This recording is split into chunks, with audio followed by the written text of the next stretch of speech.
Some gifts change lives. Others come full circle to heal the past in ways no one could imagine.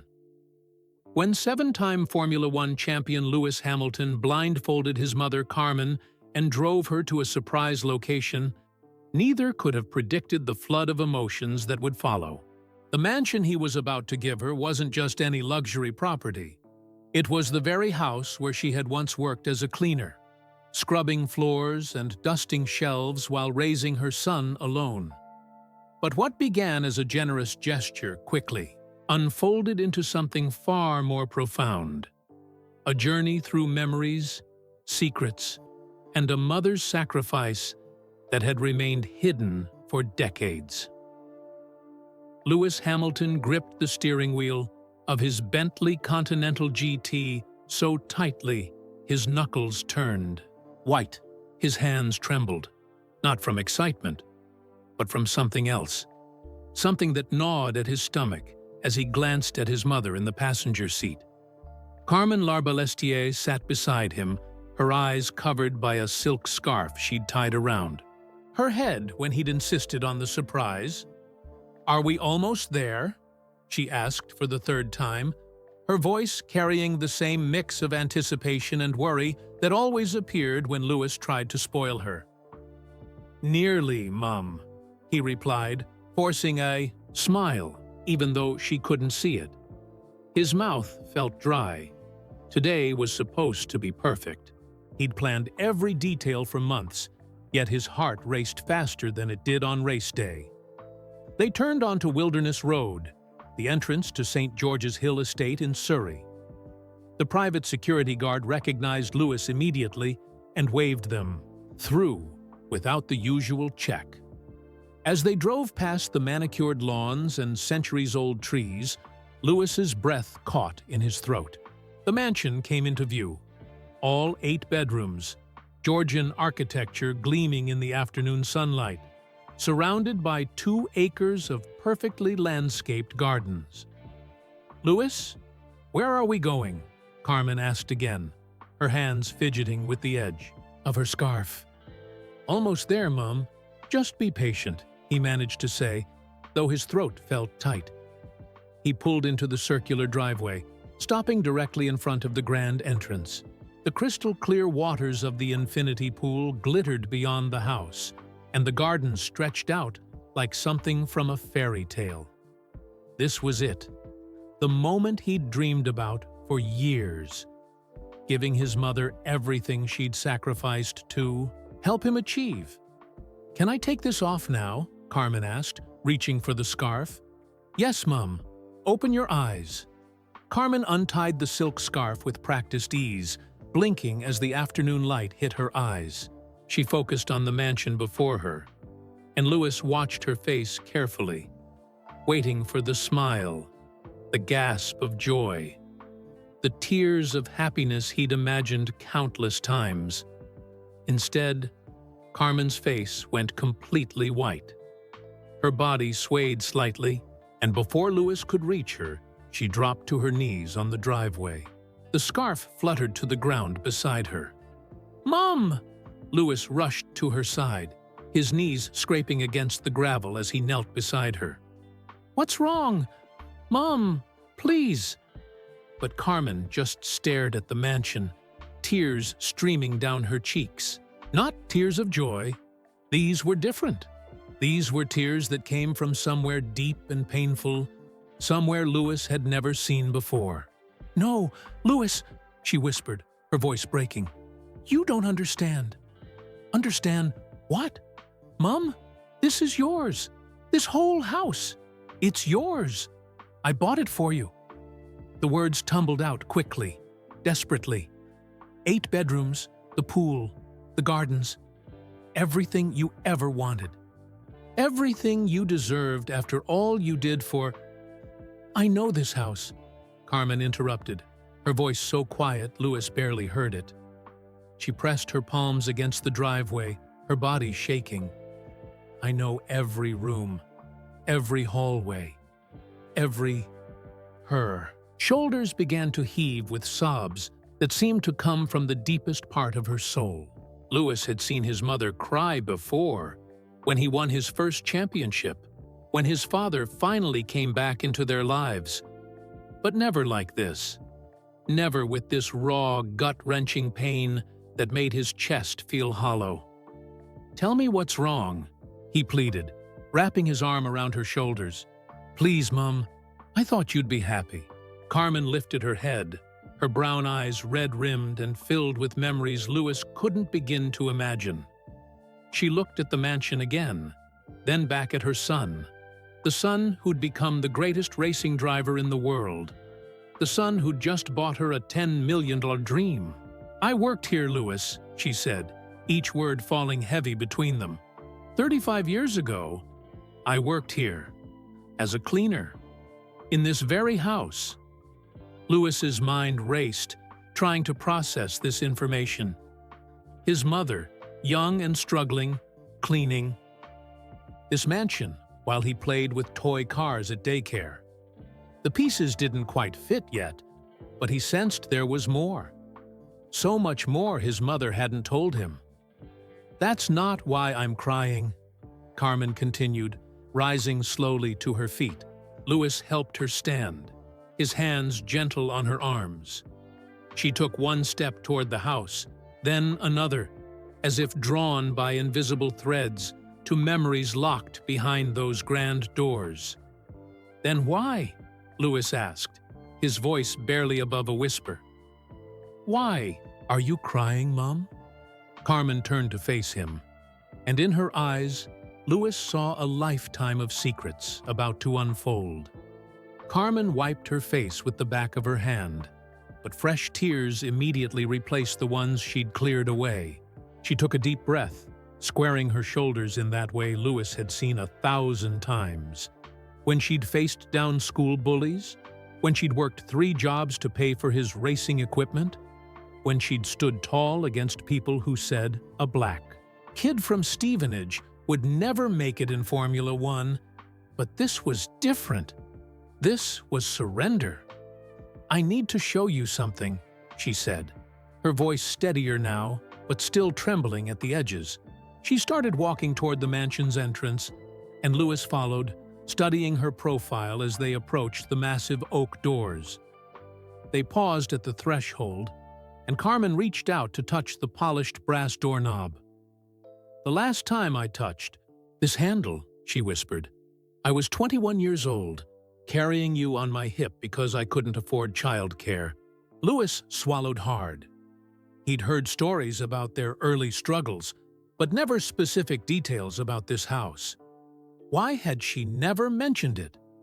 As they stepped inside, Louis was immediately struck by the grandeur, the sweeping marble staircase, the crystal chandelier that must have cost more than his first car, the polished hardwood floors that reflected their images like mirrors. Carmen moved through the foyer as if in a trance, her fingers trailing along the wallpaper he'd specially chosen, cream with subtle gold accents.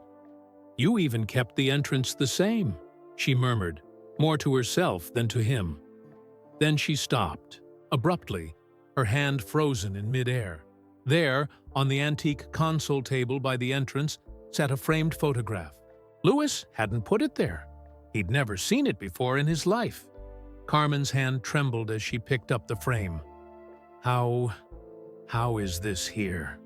Louis moved closer to look. The photograph showed a young black woman, unmistakably his mother, though decades younger, standing in front of this very mansion. She wore a simple light blue uniform dress and practical black shoes. In her arms was a toddler with wild curly hair and the brightest smile Louis had ever seen. "Is that me?" he asked, his voice tight with emotion. Carmen nodded, tears flowing freely now. "Mrs. Hartridge, the lady who owned this house, she took this picture. I can't remember when. I was always running around, cleaning, trying to keep you entertained." "Who put it here, Mum?" "I don't know," Carmen interrupted, setting the frame down with shaking hands. "But someone wanted you to see this. Someone wanted you to know. Louis's mind raced with questions. He'd spent over a year planning this surprise, working with estate agents and designers in absolute secrecy.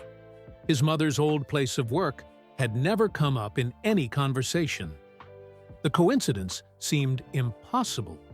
"Tell me about working here," he said softly, leading her to the elegant sitting room just off the entrance hall. They settled onto the plush cream sofa, the same spot where, unbeknownst to Louis, his mother had once steamed wrinkles out of expensive curtains while he napped in a playpen. Carmen's eyes roamed the room, catching on familiar details even amid the new furnishings. "I worked here from 1992 to 1995, she began, her voice distant with memory. 3 mornings a week, £6 an hour. It was good money back then, especially for someone like me. No qualifications, no references, just determination. How did you get the job?" "My cousin Patricia knew someone. The Hartridges, they were art dealers. Very wealthy, very kind. They had 3 children." She paused, remembering. "Jonathan was the eldest. He would have been about 12 when I started." "What happened to the house?" Louis asked. "When did it go on the market?" "I don't know. After I left, I tried to forget this place existed." Carmen stood up abruptly and walked to the window, looking out over the gardens. "But I never could. Not really." "Why not?" She turned back to him, and in her eyes, Louis saw shadows of pain he'd never noticed before. How had he missed it? All these years, his strong, invincible mother had been carrying this weight. "Because," she started, then stopped. "Because this house, it became the center of everything. Your dreams, my dreams, our future. But also," she pressed her forehead against the window glass, "also my darkest moment." The words hung in Twihiu, the air between them, heavy with unspoken meaning. Louis wanted to ask more, to understand, but he could see his mother wasn't ready. "Not yet. Should we look around?" he suggested gently. "See what's changed?" Carmen nodded, wiping her face again. "Yes, let's look around." As they toured the first floor, the dining room where she'd once polished silver, the kitchen where she'd scrubbed floors on her hands and knees, Louis noticed things he'd missed before. His mother's reactions weren't just about memories. She was reliving something more significant than just cleaning houses. When they reached the base of the grand staircase, Carmen stopped and looked up toward the second floor. For the first time since their arrival, she smiled. But it was a sad smile, full of ghosts. "I used to race up and down these stairs," she said. "Mrs. Hartridge would time me. 'Carmen,' she'd say, 'if you can clean 6 bedrooms in under 2 hours, I'll pay you an extra £1. She laughed, but it sounded hollow. "I always made it. I had to." "What were they like? The family?" "Wonderful, especially Mrs. Hartridge. She treated me like a person, not just the help." Carmen touched the banister. "She'd make tea for both of us. We'd sit in the breakfast room and she'd ask about you, about your fascination with toy cars." Louis felt a warmth spread through his chest. Even as a child, people had noticed his passion. "I had no idea this place meant so much to you," he said honestly. "When I bought it, I just thought, it's beautiful, it's prestigious, you deserve it." "You don't understand yet," Carmen said, starting up the stairs. "Come on, let me show you where it all began." The steps creaked beneath their feet as they climbed, though Louis knew they'd been completely restored. Everything in the house was perfect: new hardwood, fresh paint, state-of-the-art heating. Yet the sounds seemed to echo from the past, carrying memories that had waited 35 years to be told. "This landing," Carmen said, pausing at the first turn. "I'd carry my bucket and mop up here every Tuesday and Thursday. You'd follow behind me, pretending your hands were racing cars, zooming along the walls." Louis smiled, trying to imagine his younger self in this grand space.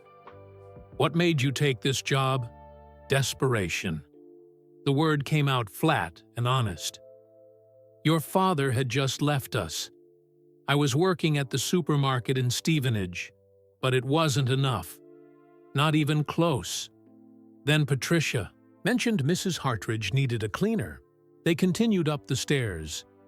I nearly didn't apply.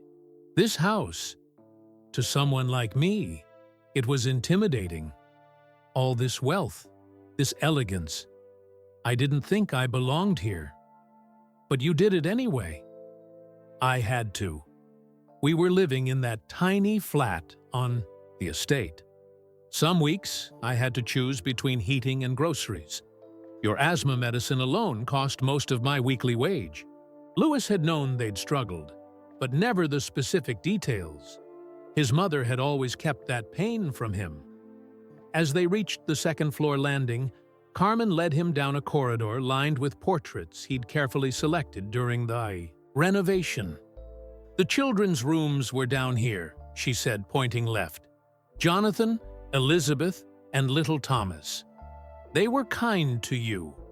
Jonathan especially. He'd sneak you his biscuits when you came with me." "I remember that," Louis said, surprised by the sudden clarity of the memory. He had a collection of toy cars, red ones mostly. Carmen stopped walking. "You remember?" "Just flashes. Bright colors, the sound of wheels on hard floors. He let you play with them. Mrs. Hartridge found you two once, lined up on the Persian. Carpet in the drawing room. Jonathan was teaching you about Ferrari and McLaren." Her voice softened. "I was terrified you'd break something, but she just smiled." "Little boys and their cars," she said. They continued down the hall. Carmen's steps grew slower as they approached the end. "This was the master suite," she said, hesitating before the door. "I saved it for last each day. It took the longest to clean properly." Louis opened the door, revealing the spacious bedroom he'd designed with his mother in mind. Floor-to-ceiling windows overlooked the gardens, custom furniture in soft creams and blues, an ensuite bathroom larger than their entire flat had been. "It's beautiful," Carmen whispered, but her eyes weren't on the luxury. They were fixed on the far corner, where a writing desk now stood. "That's where Mrs. Hartridge's dressing table used to be," she said. "She'd sit there every morning, putting on her makeup, talking to me while I changed the linens. She knew everything about Formula One. Her brother raced in the 70s, not professionally, just for fun." Carmen moved to the window. "She'd tell me stories while I cleaned, about Monaco, Silverstone, all these magical places. I'd pretend I was there, watching the races while I dusted and polished." "Is that how you learned about racing?" Louis asked, pieces clicking together. "Partly. Your father loved it too before he left. But Mrs. Hartridge, she made it feel possible somehow. Like this world of fast cars and international travel wasn't just for rich people." She turned to face him, fresh tears gathering. "One morning, June 15, 1992, I was making the bed. Jonathan burst in, breathless. 'Carmen! Nigel Mansell just won the French Grand Prix. Did you see it?' I hadn't. We couldn't afford Sky TV. But the way he talked about it, the excitement, the pure joy. What happened then?" Mrs. Hartridge came in behind him. She saw my face. I must have looked so disappointed. That afternoon, she had a television delivered to our flat. "Every family should be able to dream," she said. Louis felt his chest tighten. "She bought you a TV. More than that, she bought us hope." Carmen walked back to the bed, running her hand along the silk duvet cover. Every race day after that, I'd watch with you in my arms. You were just learning to talk, but you'd point at the screen. Fast car, Mummy, fast car. The summer months unfolded in Carmen's telling, days of scrubbing floors and nights dreaming of impossible futures. She described racing to Sainsbury's. After work, catching the bus with groceries clutched to her chest, always thinking about tomorrow's cleaning while tonight's dinner simmered on the stove. The Hartridges treated me differently than other employers, she continued. They remembered my birthday. They asked about your milestones. When you took your first steps, Mrs. Hartridge gave you a toy car, a wooden one, painted British racing green. I still have it, Louis admitted. I thought you'd bought it. No. She even took that photo downstairs. For the future, she said. I didn't understand what she meant then. Carmen moved to the master bathroom door, hesitating again. This bathroom, it had terrible grout problems. I spent hours scrubbing, trying to get it clean. One day, I was on my hands and knees, using a toothbrush on the tiles. My knees were bleeding through my stockings, and you were crying because you'd dropped your toy car down the sink drain. She laughed, but it caught in her throat. Mr. Hartridge found us like that. I thought for sure I'd be fired. You're screaming, my bleeding on their expensive tiles. But he just rolled up his sleeves, blocked the drain, and retrieved your car. Then he called a plumber to fix the grout problem. No one should have to work this hard just to keep a bathroom clean, he said. The stories continued, painting a picture of a summer when dreams began taking shape. The Hartridges became more than employers. They became witnesses to Carmen's transformation from a desperate young mother to someone who believed in possibilities. By September, I could see the change in you too, Carmen said, returning to the bedroom. You'd watch the races with such intensity. You'd make vroom vroom sounds all day, the Hartridges noticed. That boy's got speed in his soul, Mrs. Hartridge would say. When did things change? Carmen's expression shifted, shadows returning to her eyes. October.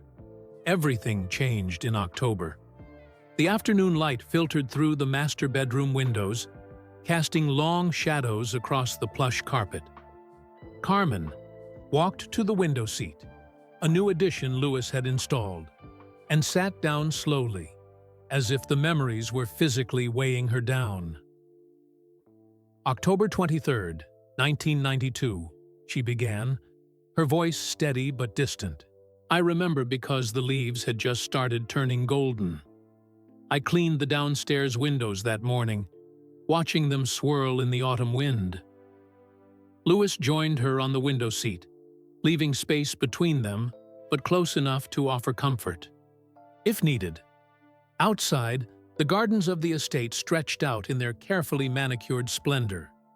You were 3 years old enough to run, to explore, to get into everything, Carmen continued.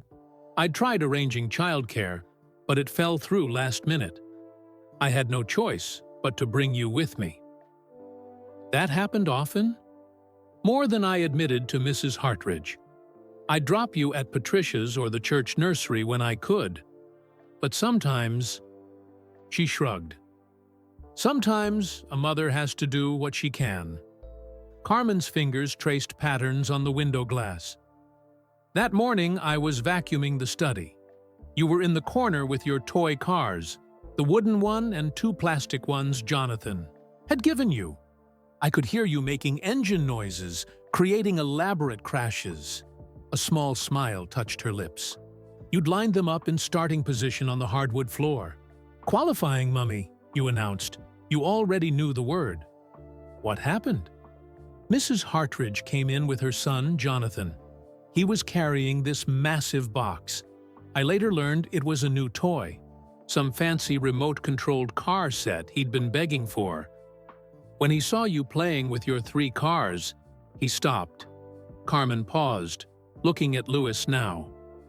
Jonathan put down his box and sat on the floor with you. Want to see how they do qualifying? In real F1? He asked. You nodded so seriously, like he was offering to teach you the secrets of the universe. The memory played out in her mind as she spoke. He positioned your cars exactly where the pole position would be.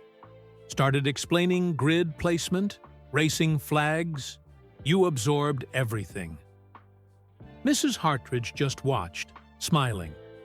I kept vacuuming, trying to be invisible, but I couldn't help listening. 2. Then what? Jonathan opened his box. Inside was the most incredible racing set I'd ever seen. Full track layout, tiny cars with working lights, even a miniature pit stop. It must have cost hundreds of pounds. Carmen's voice tightened. He started setting it up, piece by piece. You watched with your mouth open, eyes huge. Lewis remained quiet, sensing the approaching significance. Once it was assembled, Jonathan handed you the controller. You have a go first, he said. You looked at me, seeking permission, I think. I nodded, too surprised to speak. You took that controller like you'd been born holding it. Carmen turned to face her son fully. And then you raced. Around that track, perfect control. No crashes, smooth acceleration through corners. We all just stared. After 3 perfect laps, you handed back the controller and said, "Now, your turn." Jonathan looked at you with such respect. Mate, that was amazing. Then he did something I'll never forget. He connected a second controller. Want to race me? The room grew quiet except for Carmen's voice, soft with remembrance. You two raced for an hour, side by side on the study floor. Mrs. Hartridge sat in her armchair, watching with this expression I couldn't read at the time. When I finally finished cleaning and said we had to leave, Jonathan packed up the entire set. I'll race you again. Next week, he promised, and you nodded solemnly. Carmen stood up and walked to the center of the room. That night, I couldn't sleep. I kept seeing you with that controller. So natural, so skilled. I'd always known you loved cars. But that day I showed real talent. That day, the dream began to feel possible. She turned to him. Next morning, Mrs. Hartridge asked me to tea. That never happened. I always drank it standing in the kitchen. She led me to the morning room, served me in proper china, looked me straight in the eye. What did she say? Carmen, I've watched. Many children play with cars. Jonathan's had that set 6 months and still crashes constantly. Lewis grasped it immediately. Had you considered karting? Carmen laughed, but it sounded like a sob. Karting? I could barely afford the bus fare to work. I thanked her politely, said maybe someday when things improved. She nodded, poured more tea, changed the subject. But the seed was planted. More than planted. That afternoon, I was dusting the library. Mr. Hartridge came in, went straight to a particular shelf, pulled down a book, The Complete Guide to Junior Karting, and set it on his desk. I'm having trouble finding my reading glasses, he said. Might have to leave this here all afternoon. Understanding dawned on Lewis's face. He wanted you to read it. I devoured that book during my lunch break. Learned about costs, equipment, safety requirements. It seemed impossible. Entry level. Carts started at £2,000. There were fees, travel expenses, maintenance. Carmen moved to where Lewis had placed a family photo on the dresser, one from last year's championship celebration. In it, she wore a team jacket and beamed at the camera while Lewis sprayed champagne. But something shifted in me that day, she continued. Watching you with Jonathan, seeing Mrs. Hartridge's belief in you, I started allowing myself to dream too. When did the dreams become plans? November 5th, bonfire night. The Hartridges were hosting a party, their first autumn as I worked there. They hired extra staff for the evening, but I was asked to serve tea during the afternoon preparation. Carmen leaned against the dresser. Their guests included other racing families. I heard them talking about talent scouts, junior programs, how young champions should start. One parent mentioned seeing 3-year-olds at the track. During one conversation, Mrs. Hartridge called me over. "Carmen, you simply must see this." She showed her guests a photo on the mantel, one she'd taken, herself. It showed you sitting in Mr. Hartridge's study, surrounded by car magazines, pointing at a Formula One picture with pure joy. She told them about your natural skill with the remote-controlled cars, how you corrected Jonathan's racing line, how you'd asked questions about tire grip that surprised everyone. Lewis felt emotion building in his chest. These people, they'd believed in him before he'd even known what racing was. That night, after the party, Carmen said, "I counted my savings, 43 pounds. That's what I had toward an impossible dream. But as I walked home through the fireworks, watching the sky light up, I decided something important." What? That impossible just meant difficult. Nothing more. If Mrs. Hartridge could see potential in my 3-year-old son, then maybe, just maybe, I was selling both of us short. Carmen returned to the window, looking out over the estate grounds. The next week, something extraordinary happened. It began with that expensive vase. The temperature had dropped sharply that November morning. Carmen remembered because frost had covered the kitchen window when she arrived at the Hartridges' mansion, and her fingers were numb from the cold bus ride. She'd brought Lewis with her again. The childminder had called in sick with flu. "Mrs. Richardson's prized Ming vase," Carmen said, turning from the window to face her son. It sat on the pedestal table in the entrance hall. Blue porcelain, hand-painted, with dragons. She'd inherited it from her grandmother. Lewis felt tension building in his stomach. He could sense where this story was heading. I'd dusted it 100 times, always so carefully. But that morning, Carmen shook her head at the memory. "You were following me from room to room, running your toy cars along the walls. I was rushing to finish before Mrs. Hartridge returned from her morning horseback ride."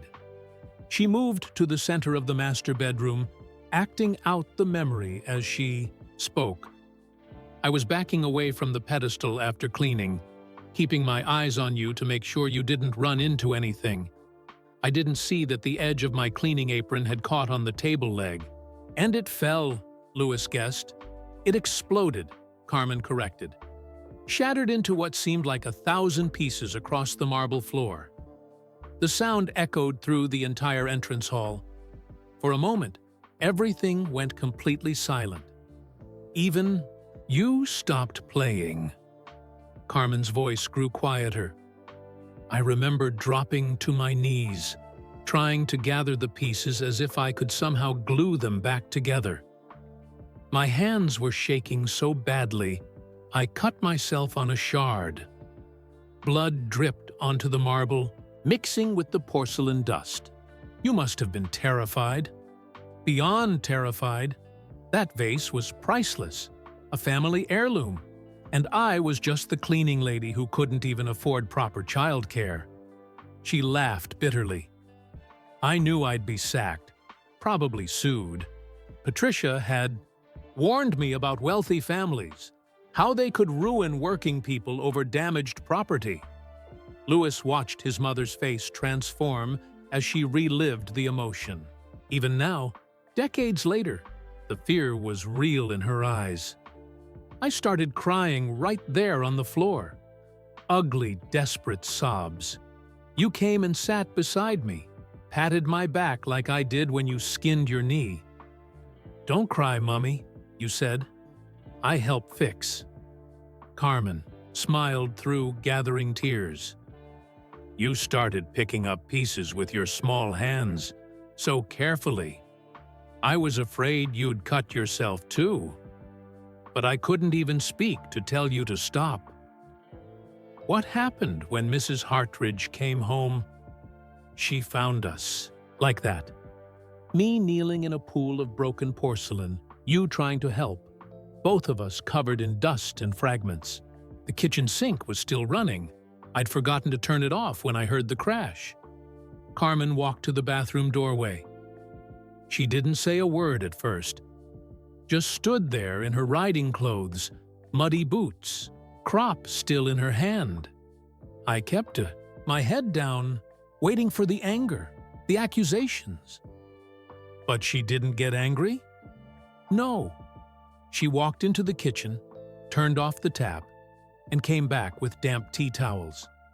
She knelt beside us on the floor, designer clothes and all, and started helping clean up the mess.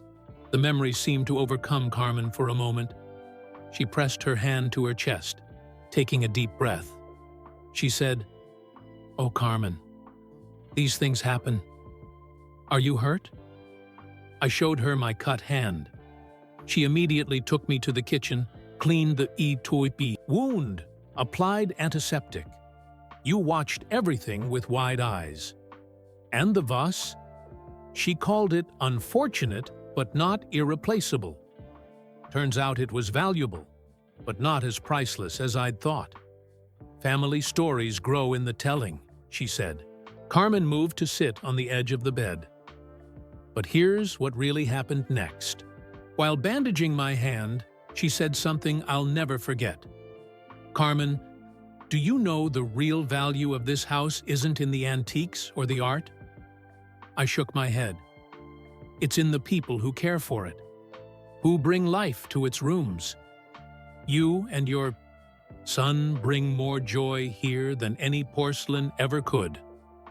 Louis felt emotion tighten his throat. These people had seen something in them when the rest of the world looked right through them.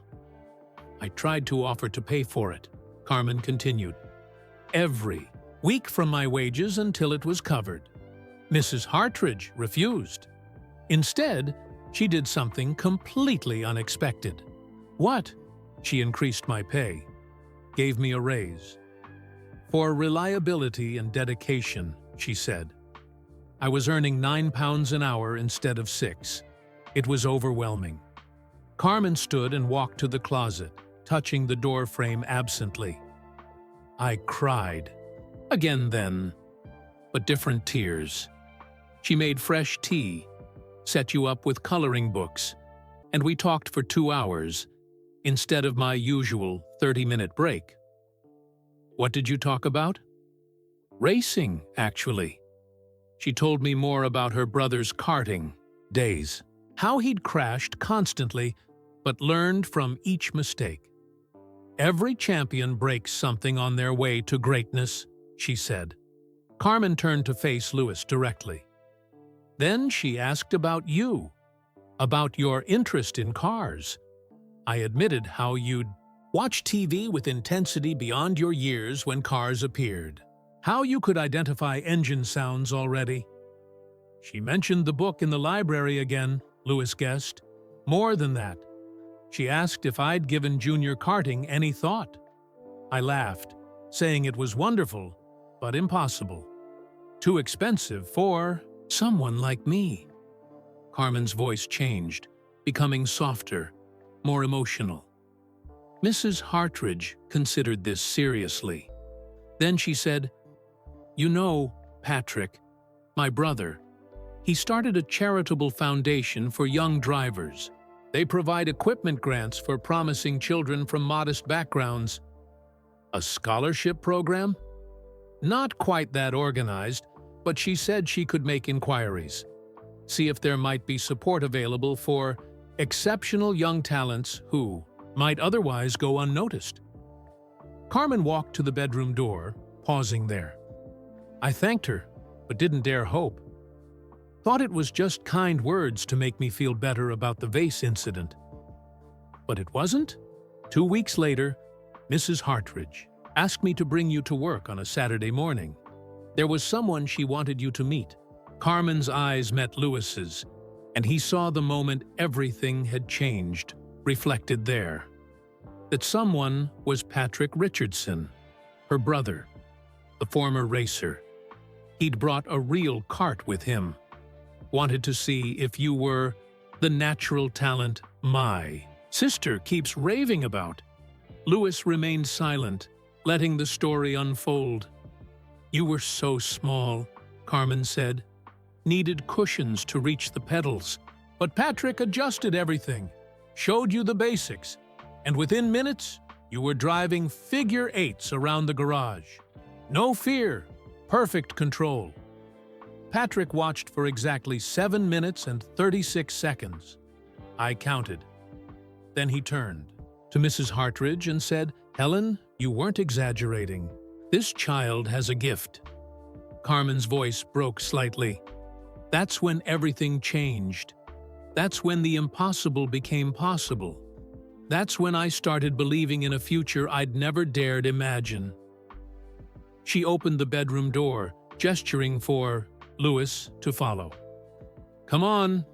I need to show you where I made the promise that shaped our entire lives. Carmen led Louis back down the curved staircase, their footsteps echoing differently now, as if the house itself knew they were retracing paths. Weighted with history, she turned left at the bottom of the stairs, heading toward the back of the mansion. This way, she said, moving with purpose through the dining room. Louis hadn't redesigned this space much. The original coffered ceiling remained, and through the windows, he could see the same garden pond that had always been there. I remember this room took forever to clean properly, Carmen murmured as they passed through. All these antiques, each needing special care. They emerged into a sunroom that Louis had converted into a morning room. Floor-to-ceiling windows overlooked the gardens, and comfortable chairs faced the view. Carmen stood at the center of the room, pivoting slowly. This is where she told me, she said. February 1995. My last day working here. Louis watched his mother's face transform as she recalled the memory. Outside, winter light filtered through the bare branches, creating shadows that danced across her features. I'd been here 3 years. By then, you were 5. The hospital had finally offered me that full-time position as a healthcare assistant. Better money, proper benefits, steady hours that would work around nursery school. That must have been a huge relief, Louis said. It was. Carmen moved to the windows. But it also meant leaving this place, leaving the Hartridges. Leaving what? Leaving the dream machine, she said softly. That's what Jonathan called this house. Because it was here that impossible dreams started feeling possible. Carmen pressed her palm against the EB glass. Patrick Richardson had invited you to his karting track by then. Weekend visits, getting familiar with real racing. He'd found grant money to cover your first season. Equipment, entry fees, travel. Mrs. Hartridge had quietly arranged it all. She turned back to face Louis. But I was terrified. Taking charity, even from kind people, felt risky. What if you didn't live up to their faith? What if my schedule change meant missing practices? Mom, I know now I was wrong to worry so much, but back then, Carmen shook her head. The morning of my last day, I arrived early. Mrs. Hartridge was already here, in this very room. She had tea waiting for both of us. Carmen moved to where the chair would have been.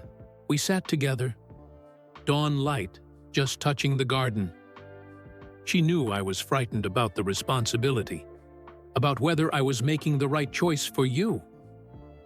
What did she say? She told me about her grandmother, the one whose Ming vase I'd broken. Carmen smiled.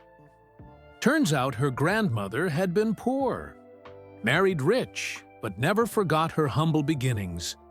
She started the family's charitable tradition. Carmen walked the length of the sunroom. Mrs. Hartridge said something that morning that I've carried with me ever since. Carmen, giving someone a chance isn't charity. It's investment in human potential. My grandmother believed that a person's dreams belong to the whole world. She paused by the French doors leading to the garden. I cried again. I did a lot of that here. Thanked her for everything. She just smiled and said, "Don't thank me yet. Come back and visit when Lewis wins his first championship." She predicted that? Lewis asked, surprised. She believed it, Carmen corrected. As surely as she believed the sun would rise. Carmen opened the French doors, and they stepped onto the stone patio. The gardens were immaculate now, but Carmen seemed to see them, as they'd been 30 years ago. After tea, I spent 6 hours cleaning this house one final time. Every room, every corner, 11 hours total, start to finish. It was my gift to them, leaving everything perfect. They walked across the lawn toward the old oak tree at the garden's edge. You spent that day racing toy cars in these gardens while I worked. Jonathan drew a track with chalk. You memorized every turn. Did the other children join? Elizabeth was away at boarding school. Thomas was at cricket practice. It was just you and Jonathan, creating racing circuits around flower beds and statuary. They reached the massive oak, its trunk thick enough that 3 people couldn't circle it with their arms. Carmen touched the bark reverently. This is where it happened. 5 o'clock, finishing time. I'd done my final walkthrough, said my final goodbyes to each room. I came to collect you, found you sleeping here under this tree, using Jonathan's jacket as a pillow. Lewis could almost picture it, his younger self, exhausted from a day of play, curled up in the protective roots of this ancient tree. Mrs. Hartridge came with me to wake you. She handed me an envelope, my final pay, plus a bonus. I tried to refuse the extra, but she insisted. Then she said something else, something I didn't understand at the time. What? She said, Carmen, I believe we'll see you in this garden again someday. Not as our cleaner, but as our equal. Keep this house in your heart. Carmen leaned against the tree trunk. I thought she meant socially, that maybe we'd become friends, visit occasionally. I couldn't grasp what she really meant. What did she really mean? That dreams change everything. That the cleaning lady's brilliant boy might one day stand in these grounds as a changed person entirely. Carmen was quiet for a moment, gathering strength for what came next. I lifted you in my arms. You were getting heavy by then, and started for the side gate where I'd always entered and exited. But Mrs. Hartridge called me back. Carmen, she said, today you leave through the front door, as our friend. Tears formed in Carmen's eyes at the memory, walking out that front door with you in my arms, Jonathan waving goodbye, Mr. and Mrs. Hartridge standing together on the steps. I felt different, taller somehow. They began walking back toward the house, but Carmen led him to a different path, one that curved around to the front entrance. Halfway down the drive, I stopped, set you down on your feet. You were sleepy, confused. Mummy tired? You asked. Carmen's voice grew thick with emotion. I knelt right there on the gravel, took your small hands in mine, and I made you a promise. What promise? I promised that someday, somehow, we'd come back to this house, not as visitors, not as staff, that we'd return to this place where impossible dreams first took flight, and we'd own that impossibility. Louis stood silently, realizing the magnitude of what he'd done. He hadn't just bought his mother a house. He'd fulfilled a promise made by a desperate young mother to her 5-year-old son. I promised I'd work 3 jobs if I had to. Go without sleep. Do whatever it took to give you every chance at racing. But more than racing, I promised I'd help you prove that people like us, from places like our council estate, could achieve the impossible. Carmen's tears fell freely now. And standing there at 5 years old, with dirt on your shoes and wild hair from running around the garden, you looked up at me with those serious eyes and said, "I promise too, Mummy. I'll win fast. Then we come back." They reached the front steps. Carmen climbed them slowly, running her hand along the stone balustrade. "I kept my promise," she said simply. 3 jobs, night shifts, weekends, driving you to every track, watching from makeshift paddocks, celebrating tiny victories. And I kept mine, Louis added softly. I won, many times, and now we're back. Carmen turned to face the house, 35 years of dreams reflected in its windows.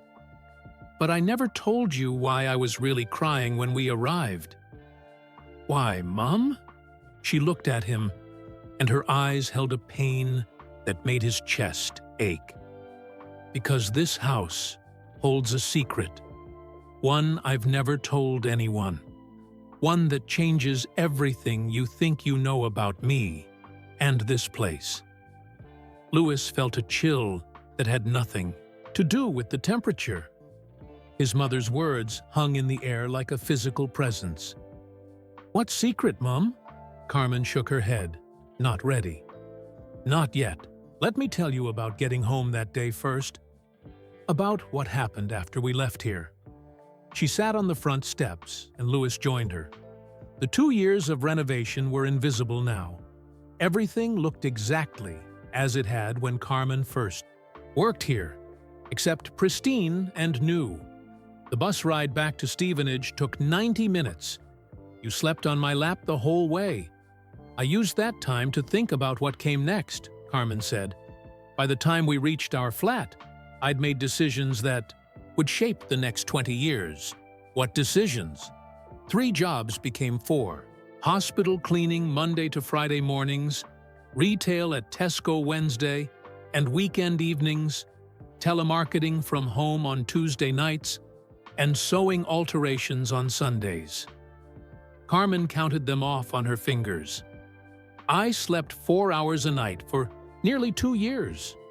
Louis had known his mother worked hard, but not the specifics. The reality hit him like a physical blow. "You never complained," he said. "How could I? You were the one with the real job, learning to race." Carmen smiled, but sadness lingered at its edges. "Remember that first practice cart? Patrick's old one? Green with white stripes. You named it Lightning. Treated it like a living thing. Talked to it before races. 'We got this, Lightning,' you'd say." Carmen laughed. "Other parents thought you were odd. Talking to machines. But you encouraged it. Always. Because I saw what they didn't. You understood those machines. How they worked. How they wanted to move." She stood and walked down to the first step. "I'd drive you to tracks before dawn. We'd sit in the car, eating cheap sandwiches, watching other families arrive in trucks with sponsors' logos." The memory played across her face. "You'd press your face against the window. 'One day, Mummy. One day we'll have a real team truck.' I'd nod, counting change for fuel money, wondering how we'd afford new tires." When did things start changing? Your first race, Rye House, June 1996. You were 6. Carmen returned to sit beside him. "We arrived in our old Ford, you in a borrowed helmet that didn't fit properly. Cart number 44, assigned randomly, but you loved it. She bumped his shoulder playfully. Remember what you said on the starting grid? Fast as lightning, smooth as thunder. Poetry from a 6-year-old. Carmen's pride shone through. You started dead last, 23 other carts ahead of you. By lap 3, you'd passed half of them. And by the end, second place, behind a driver who'd been racing 2 seasons. Carmen shook her head at the memory. But you were furious about silver. Threw your helmet in the paddock. Second isn't winning, you cried. I remember that tantrum. I'll never forget what happened. Next, Patrick Richardson was there, watching unofficially. He knelt to your level, picked up your helmet, handed it back. Son, he said, today you learned something more valuable than winning. You learned you hate losing. Carmen stood and walked to the driveway, standing where their old Ford would have been parked that day. The following week, Patrick called. Proper sponsorship opportunity. Small money, but enough to buy your own cart. Real racing suit, not that borrowed one from Jonathan. Was that when Mum started believing? No.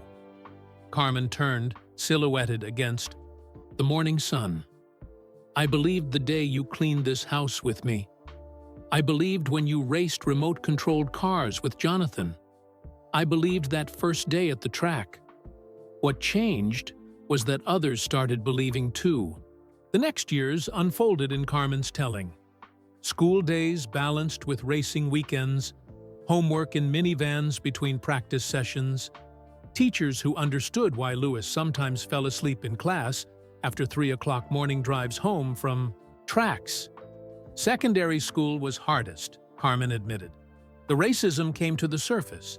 Other kids, some parents, even track officials who questioned your credentials. I remember Brands Hatch, Lewis said quietly. Your first major championship, 11 years old, dominating the paddock. Carmen's voice hardened. Then that steward wanted to search your cart after every practice session. Making sure it's legal, he said. But he never touched the white kid's equipment. You stood up to him. Damn right I did. Marched into the official's office with copies of every inspection report, every approval document. Made it clear any harassment of my son would result in formal complaints. Carmen's eyes flashed with remembered anger. Nobody was going to break your spirit or make you feel you didn't belong. Those battles took their toll, though, Lewis observed. On both of us. I started researching employment law, learning our rights. Knowledge became another tool in our racing kit. Carmen walked to where the rose bushes bloomed. But you handled the pressure differently. Every insult, every doubt, you turned into fuel. Let the track do the talking, you always said. And talk it did. 2 national championships by 12. Breaking lap records, garnering attention from the right people. Carmen snipped a rose, careful of the thorns. Remember when McLaren first called? Martin Whitmarsh. I was 13. Thought it was a prank. I nearly hung up on him. Carmen laughed. Called back later from a payphone to verify. Stood there in the rain outside Tesco, water dripping in my eyes, listening to Ron Dennis's assistant explain the junior program. She brought the rose to her nose, inhaling its scent. That night, I couldn't sleep. Not from exhaustion, but from hope. For the first time, I allowed myself to imagine you might actually make it to Formula One. When did you know for certain? Carmen considered the question carefully. The day before your GP2 debut. You were 19. We'd overcome so much. Financial struggles, racial barriers, bitter rivals who tried to block your path. She looked at the rose, then at her son. You came home to our flat. Better than the old council place, but still modest. Found me at the kitchen table, surrounded by bills. You didn't say a word, just handed me a contract. Your first serious F1 testing opportunity. We made it, Mum, you said. And suddenly, I was the one crying. After 17 years of chasing this dream, carrying its weight on my shoulders, watching you fight for every inch of track, we were there. Carmen walked back to the steps where Louis sat. But even then, in that moment of victory, this house was still with me. Mrs. Hartridge's words echoed, "Don't thank me yet. Come back when Louis wins his first championship." She sat beside him again. I kept that moment private, personal. Never. Told you about the promise to return here. Some dreams felt too fragile to speak aloud. Until today, Louis prompted. Until today. Carmen took a deep breath. Because now you need to know the whole truth. About why I really left this house. About the day before my last day here. About what happened in the master bedroom that changed everything. Louis stood up from the steps, needing distance from the weight of his mother's words. "Let's go inside," he suggested. "I'll make tea." Carmen followed him through the familiar front door, but instead of heading to the kitchen, she paused in the entrance hall. Her eyes fell on the framed photograph.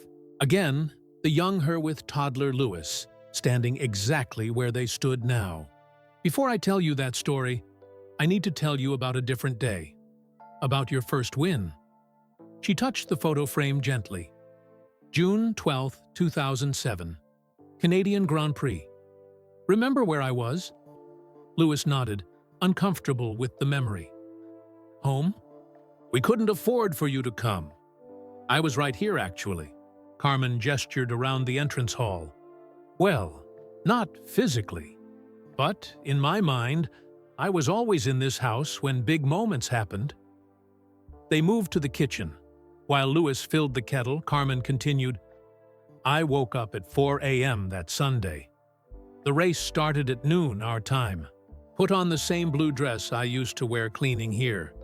Made tea, Darjeeling, same as Mrs. Hartridge always served. Superstition? No. Remembrance. Carmen accepted the cup Louis offered. I watched the race from your father's old armchair. Still have it. Can't bring myself to replace it, despite the stains. They settled at the kitchen table. Outside, the morning had grown bright enough to warm the windows. Lap 35, Carmen said. That's when you moved from fourth to third, then third to second. The commentator was shouting about hydraulic problems ahead of you. I gripped my teacup so hard I cracked the handle. I remember seeing the hydraulics on the monitor. Alonso dropping back. Lap 68. You took the lead. The TV went silent. One of those moments when even commentators are speechless. I stood up, knocking the table, spilling tea everywhere. Carmen smiled at the memory. Didn't care. I was shouting at the screen, Go, baby, go! She sipped her tea now. When you crossed the finish line, Louis, I fell to my knees right there in our flat. Not from excitement, from grief. Grief? For every person who told us it couldn't be done. For the steward at Brands Hatch who kept checking your legal cart. For the team manager who rejected you because we're not ready for that kind of driver. Carmen's voice grew fierce. For everyone who made me doubt, even for a moment, that we belonged in their world. You never showed that doubt. Because you needed certainty, rock-solid belief. She reached across the table, took his hand. Do you know what I did after the tears? Louis shook his head. I called directory assistants, asked for the Hartridge residents. They were long gone from Surrey. sold this house years before, but I needed to try." Carmen's voice softened. "The operator found a listing in Hampshire. I dialed with shaking fingers." "Did you reach them?" Mrs. Hartridge answered. "I heard her intake of breath when I gave my name." "Carmen," she said. "From the old house?" When I confirmed, she asked 3 questions in rapid succession. "How's Louis? Is he still racing? Did he win today?" Carmen smiled at the memory. "When I told her you'd won your first Grand Prix, she started crying.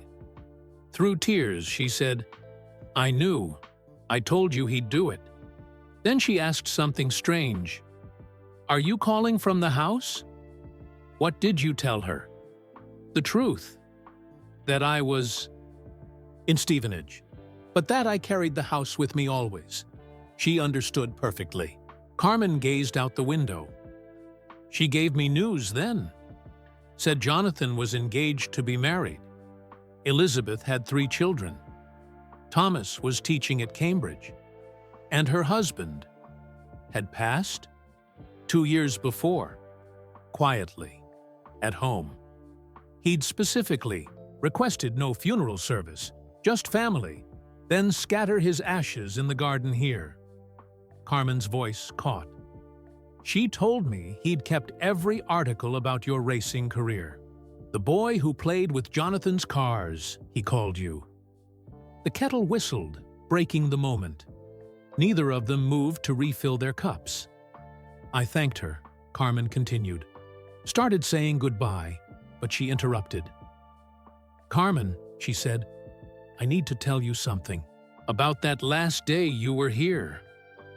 Louis felt tension building. This wasn't just about his first win anymore. She said, "Do you remember that afternoon you broke the vase?" I told her I'd never forget. Then she said something that changed everything.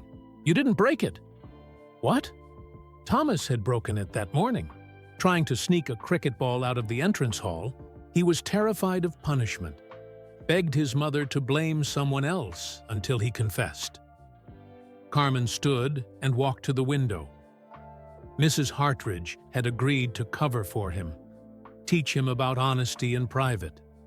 When I fell with the cleaning, bucket, knocking the table, they were both upstairs discussing it. The crash solved their problem. "But she never told you?"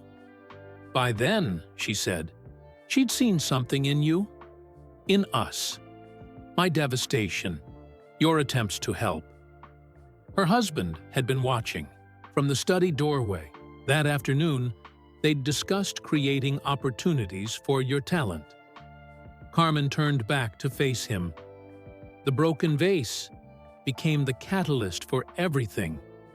The karting program, the patient support, the careful nurturing of your gift. They needed an excuse that wouldn't feel like charity. So they let you believe you'd broken it? Yes. And I told her I understood. Would have done the same to protect a child's dignity. Carmen returned to the table.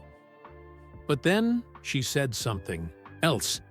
About the day before my last day here, Louis set down his empty cup. "The secret. I never called you back after my first win," Carmen realized suddenly, too overwhelmed. By the time I tried again, her number was disconnected. "What was the secret, Mum?" Carmen closed her eyes. When she opened them, they glistened with unshed tears. That day, February 10th, 1995, I'd come an hour early. Mrs. Hartridge wasn't there. Mr. Hartridge worked in his study. She paused, gathering courage. I went to the master bedroom first, always saved it for last. But that day, I started. There, needed time to think about leaving, about the future. What were you thinking about? Fear. Pure terror. The hospital job meant stability, but I was leaving safety. This house, these people, they'd become my anchor. Without them, Carmen swallowed hard. I stood at the master, Bedroom window. Same spot where you put your window seat. Looking out over gardens, thinking about that racing dream we'd started to build. She stood and moved toward the stairs. I need to show you something upstairs. The real secret isn't down here. Louis followed as she climbed the steps slowly, deliberately. At the top, she turned left down the corridor. I spent an hour in the master suite that morning. Cleaning, yes, but mostly wrestling with doubt. Had I let this racing dream grow too big? Was I setting you up for heartbreak? They entered the master bedroom. Carmen walked straight to the window. I looked out this window and felt overwhelmed by responsibility. You were 5. I was 26. Single mother, limited education, carrying dreams that required money we didn't have, support networks we couldn't access. She pressed her forehead against the glass. That's when I noticed the gardener working below. Not their regular man. Someone younger, familiar. Who? Patrick Richardson, Mrs. Hartridge's brother. I didn't know it then. He was cutting back the roses, whistling. Happy, free, successful without being wealthy. That's when everything shifted. Carmen turned to face Louis. I opened this window, called down, "Need help?" He looked up, smiled, said he was just trimming. Thorns. Dangerous beauty. Then he looked closer at me and asked if I was okay. Were you? No. I started crying again. Right at this window. Told him everything. About leaving, about racing, about not being enough. He listened, kept working, occasionally nodding. Carmen walked to the center of the room. When I finished talking, he set down his clippers, looked up at me seriously. My nephew Jonathan speaks of little, but the brilliant boy who plays with his cars. My sister talks of nothing but his remarkable mother. This house believes in you, both. She sat on the edge of the bed. Then he said words that saved us. Fear means you care. Doubt means you're growing. The distance between dreams and reality is bridged by people who decide bridges can be built. That's when he told me about his karting days, Louis guessed.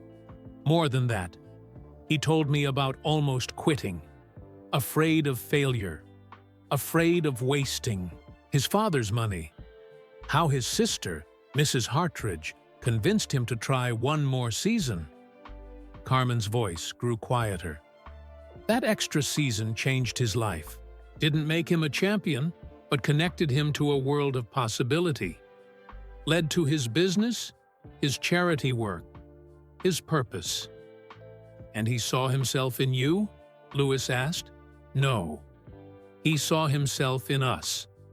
Mother and son against the world. He'd watched his own single mother sacrifice for his racing dreams. Understood completely. Carmen stood and walked back to the window. Before coming inside, he said something else. I'll be watching your son race someday. And when he wins, not if, when, you'll both remember this conversation. She looked at Louis now. That evening, I left through the front door for the last time. Carried Patrick's words like armor. Carried Mrs. Hartridge's faith like fuel. Carried this house's belief in my back pocket. But what's the secret? Louis asked, confused. This is beautiful, but... The secret isn't what happened here, Carmen interrupted. The secret is what happened after I left. What I did on the bus ride home. What I decided in our small flat that night. Her voice dropped to a whisper. The secret is what I was ready to do if the hospital job didn't work out. Louis felt cold dread settling in his stomach. That day, before my last day here, Carmen said slowly, I came closer to giving up than I've ever admitted. This house saved me.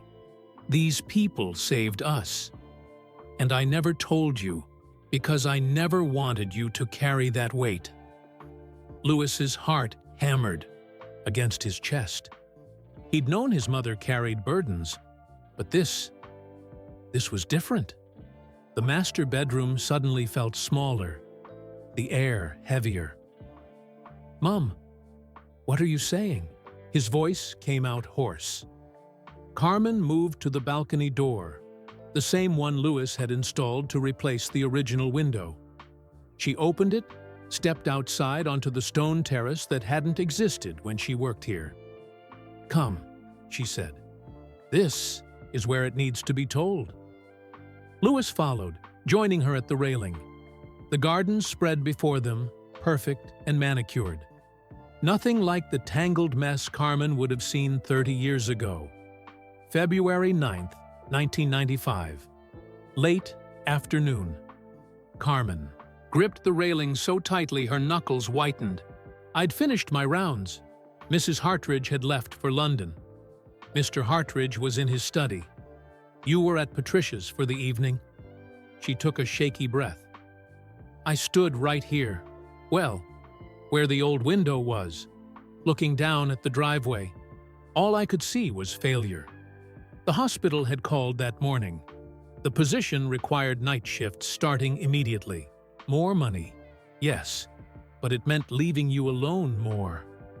Asking Patricia to watch you overnight. The weight of it."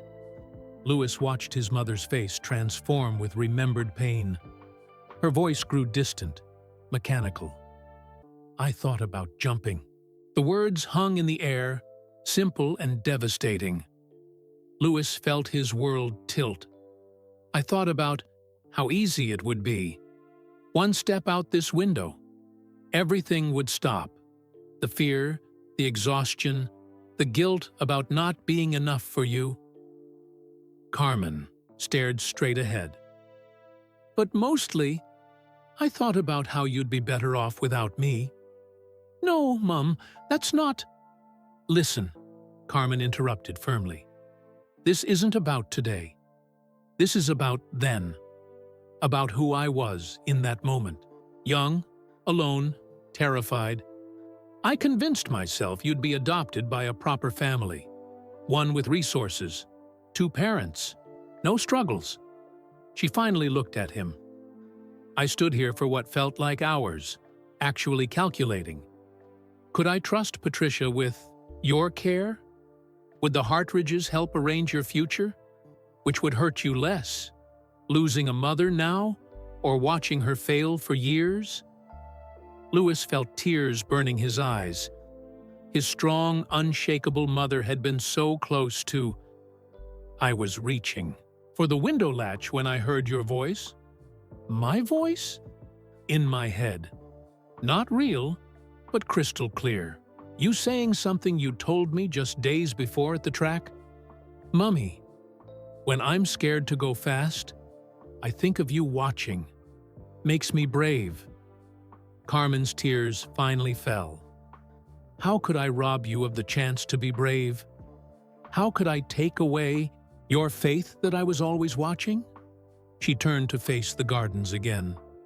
I stepped back from the window, sat on the floor, and cried harder than I ever had. The weight didn't disappear, but something shifted. I decided I'd rather fail trying than abandon the fight. "The next day," Louis prompted. "The next day, I started early. Worked with purpose. During my lunch break, I made a list. Pros and cons of every decision. Wrote letters to you. One for if I took the hospital job, one for if I stayed cleaning." Carmen moved along the balcony railing. But then Patrick appeared in the garden. Our conversation changed everything. His words about fear meaning growth, about bridges between dreams and reality. They spoke to my darkness, without him knowing. He gave you hope? He gave me perspective. When my shift ended, I was different, stronger. I chose the future over fear. She looked at Louis directly. I never told you because I wasn't proud of that weakness. But now, standing here, seeing what came from that choice, you weren't weak. You were human. Overwhelmed. Maybe. Carmen walked to where the window would have been. But I need you to understand something. This house that you've now given me, it saved my life twice. Once on February 9th when I stepped back from that window, and again through the years when memories of the kindness here kept me going. Why tell me now? After all these years? Carmen turned away from the garden view. Because when we arrived today, when you led me blindfolded to this house, I felt that same vertigo. Not from darkness this time, but from light. The overwhelming generosity of it. The perfect circle closing. She walked back inside, Louis following. In the master bedroom, she touched the new window seat he'd installed. You built this seat over the exact spot where I almost gave up. Where, Patrick's words reached through. Where I chose to fight for us. Her voice broke. You literally created a place to sit and dream, where I once thought about ending all dreams. Louis crossed the room and pulled his mother into his arms. They stood in silence, processing the weight of shared truths. Mrs. Hartridge knew, Carmen said against his chest. Not the details, but she sensed my struggle. That's why she increased. My pay connected us with Patrick, helped launch your racing. She was giving me reasons to live. Did you ever think about it again? About only once, 2008, the week before your championship decider in Brazil. Carmen pulled back to look at him. The pressure was immense. Media, expectations, history. I woke up one night in a panic, that same dark thought creeping in. What if I've pushed too hard? What if this destroys him? What changed your mind? You did. You called that night. 3 a.m. London time. Said you couldn't sleep either. We talked for 2 hours about everything except racing. About childhood. About dreams. About the old mansion where you played with toy cars. Carmen smiled through tears. You said, "Remember that house where you used to clean? I'm going to win it for you someday." I laughed it off, but you insisted. "I'm going to buy you that mansion, Mom.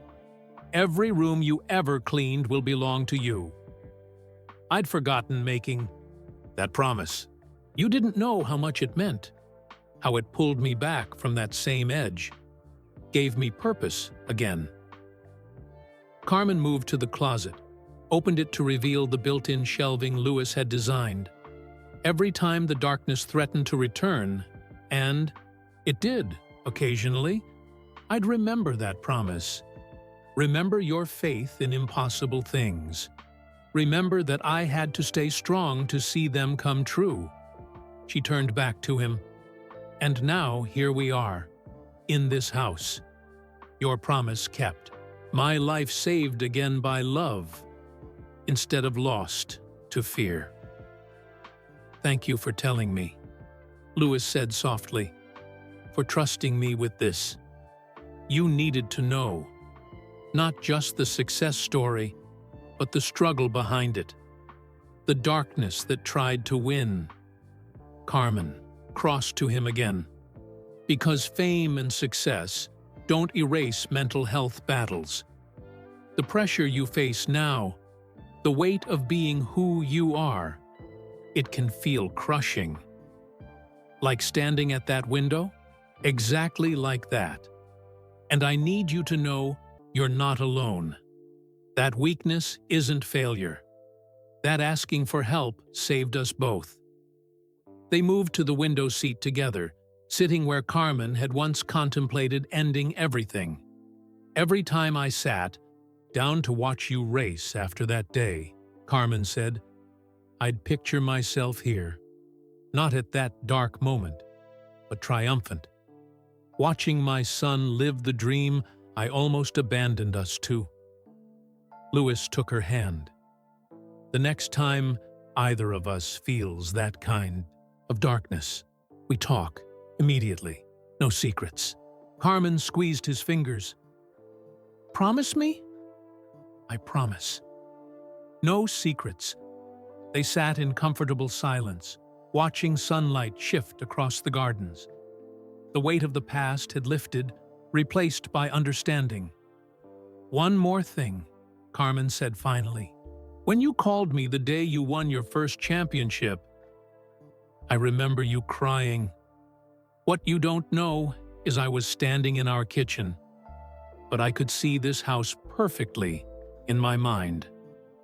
Could picture every room, every corner where we'd hoped and dreamed and fought to survive.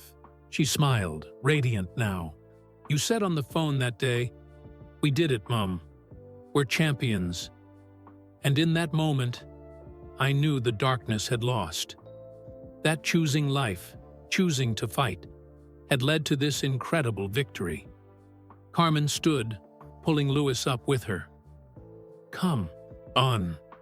There's one more room I need to show you. The place where everything truly began. Carmen led Louis down the corridor to the far end of the house. They passed the children's bedrooms, now guest rooms in Louis's renovation, until they reached a narrow door at the end of the hallway. Louis hesitated. This door hadn't been on any architectural plans during the renovation. I didn't know this. Was here, he admitted. No one was meant to. Carmen turned the doorknob, revealing a steep, narrow staircase. Mrs. Hartridge showed it to me my second week. A servant's passage from the old days. Hidden so staff could move between floors without disturbing the family. They climbed the cramped stairs, emerging into a small attic room. Louis looked around in surprise. During the renovation, the construction team had mentioned this space, but told him it was structurally unsafe, sealed off for decades.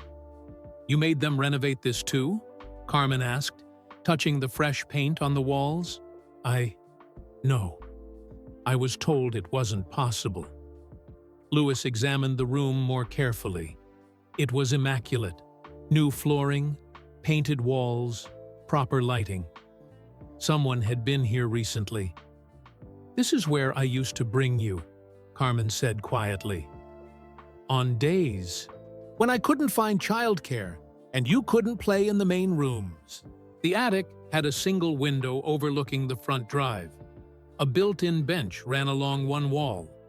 Carmen sat on it now, patting the space beside her. I'd lay blankets on this floor. You'd nap here while I organized Mrs. Hartridge's seasonal storage. Christmas decorations, summer garden furniture covers, old family photos. Louis sat beside her, trying to imagine the space as she'd known it. Dusty, cluttered, a makeshift nursery. But something's different, Carmen observed, standing too open. A cupboard in the corner.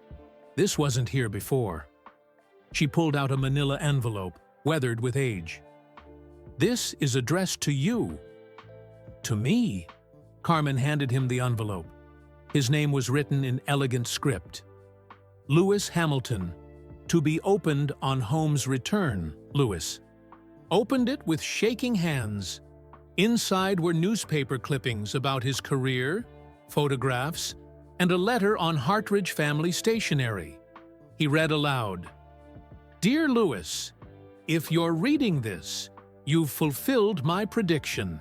Carmen told me about today's gift, and I knew the house would find its way back to you both. This room holds memories I preserved for you. Behind the wainscoting on the east wall, you'll find a loose panel. I've kept something there, something that belongs to you. I've watched your journey from afar. Your kindness, determination, and grace honor everything this house stands for. You've made us all so proud. With fondest regards, Helen Hartridge, 2019. Louis moved to the east wall. Carmen joined him, watching as he found the loose panel.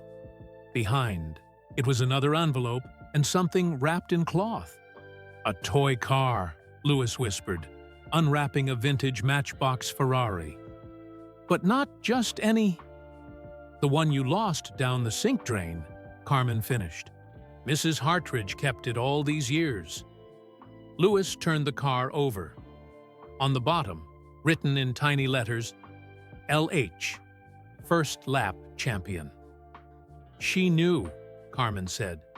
"Even then, she knew." Louis opened the second envelope. Inside was a photograph of the attic as it had been. Makeshift nursery, blankets on the floor, toys scattered. And leaning against the window, his mother, young and tired but smiling, as toddler Louis slept in her arms. "Who took this?" Louis asked. "Mr. Hartridge. He'd check on us when I worked up here." Carmen touched the photo gently. "I never knew he'd captured this moment." Behind the photo was a note. Carmen's quiet strength and Louis's bright soul, the heart of this house. H.R. Louis felt tears building again. They understood everything. They saw the potential in us when we couldn't see it ourselves. Carmen pulled Louis to the window. "Stand here. Look down at the drive." Louis obeyed. The view showed the circular driveway where they'd arrived that morning, where his mother had fallen to her knees upon seeing the house. "This is where I'd watch you. Through the afternoon," Carmen said. "You'd play with toy cars right below, while I sorted through decades of memories above. I'd think about time passing, about legacy, about what we leave behind." She pointed to a spot on the windowsill. "I carved something here. The week before, I left. Check if it's still there." Louis ran his fingers along the wood until he felt shallow grooves. Looking closer, he found scratched letters. CL, Plus LH, 1995. "Forever," he read aloud. "I marked this house with our story. Left proof we existed here." Carmen's voice grew thick with emotion. Thought it would be covered by paint eventually. Lost to time. But it wasn't, Louis observed. Someone preserved it. The Hartridges. "Requested this room remain as it was," Carmen explained. "They knew its significance. When they sold the house, they included conditions about this attic. No renovations without family approval." "That's why the contractors said it was unsafe?" Carmen nodded. "They were protecting the space until the right time. Until today." Louis looked around the small room with new eyes. This wasn't just an attic. It was a time capsule. A sacred space where his future had been dreamed into existence. "Mrs. Hartridge came up here once," Carmen continued. "Near the end of my time here. She found me crying, overwhelmed by everything. She didn't ask why, just sat beside me on this bench." Carmen moved to sit again, Louis following. "She told me about her grandmother's philosophy, how every house needs a secret room, a place where hearts can be honest, where the future reveals itself." "Is that where you decided to keep fighting?" "That's where I promised this house we'd return. Triumphant." Carmen smiled. "I whispered it to these walls. One day, my son will own you. One day, we'll prove that dreams survive doubt." A soft sound from below made them both look down. Through the window, they could see a car pulling up the drive. It stopped near the entrance, and a familiar figure stepped out. "Is that—" Louis leaned closer. "That's impossible." Carmen pressed against the glass. "Jonathan should be in Australia." But it was Jonathan Hartridge climbing the front steps. His hair was grayer, his frame broader, but unmistakable. He rang the doorbell. "We should go down," Louis said, starting for the stairs. Carmen caught his arm. "Wait, there's one more thing I need to tell you. About Jonathan. About why his visit today changes everything." Carmen pulled Louis back to the window seat, her grip urgent. Below, Jonathan stood patiently at the front door, hands in his pockets, occasionally glancing up at the house. "What is it, Mom? What about Jonathan?" Carmen took a deep breath. "I've kept this from you too. But if he's here now, you need to know why." The doorbell rang again, echoing through the house. "2 months ago, I received an email," Carmen began quickly. "From Jonathan. He'd been trying to find me for years. Finally tracked me down through the racing circuit connections. Why didn't you tell me?" "Because of what he told me. About the house. About his father's will." Carmen glanced down at Jonathan again, then back to Louis. "Mr. Hartridge didn't just leave instructions about preserving this attic. He left something else." Louis felt anticipation building. "What?" "A stipulation in his will. When the house was eventually sold, a portion of the proceeds was to be held in trust. For Carmen's boy, who loves fast cars." Carmen's voice trembled. "If you ever achieved success in motorsport, the money was yours." "How much?" £2 million plus interest." Carmen gripped his hand. "I never told you because I didn't want it to feel like pressure. Like you owed something to their memory." A third ring of the doorbell interrupted them. "Let's go down," Louis said, standing. "We'll talk to Jonathan together." They hurried down the narrow stairs and through the house. Louis reached the front, Doctor first, swinging it open to face his childhood playmate. Jonathan Hartridge smiled warmly, extending his hand. "Louis Hamilton, my mom was right about you. I should have known you'd be the buyer when my solicitor called. Jonathan, this is unexpected. I apologize for the surprise visit. I landed from Sydney this morning, learned about the sale, had to see for myself." Jonathan glanced at Carmen. "Hello, Carmen. You look well." "Jonathan." Carmen's voice was carefully neutral. "Why have you really come?" "Ah." Jonathan ran a hand through his graying hair. "Straight to business, as always. May I come in? There's something I need to show you both." They gathered in the entrance hall. Jonathan produced a leather portfolio from his briefcase. "When Mom passed last year, we found this among her papers. It's about this house specifically." He opened the portfolio, revealing newspaper clippings, photographs, and documents. "She documented everything. Your entire journey, Louis. Every race, every achievement. But there's something earlier she recorded too." Jonathan pulled out a medical report dated February 10th, 1995. "This is from the day after Carmen's difficult evening here. The day Dad found her crying in the attic. He called our family physician," Jonathan continued. "Not for Carmen's physical health, but asking about resources for overwhelmed single mothers. Ways to recognize and address such strain." Carmen's face went pale. "He knew?" "They both did. They'd suspected for weeks. The weight loss, the trembling hands, the times you'd stare too long out windows." Jonathan set the document down gently. "They didn't want to embarrass you by mentioning it directly.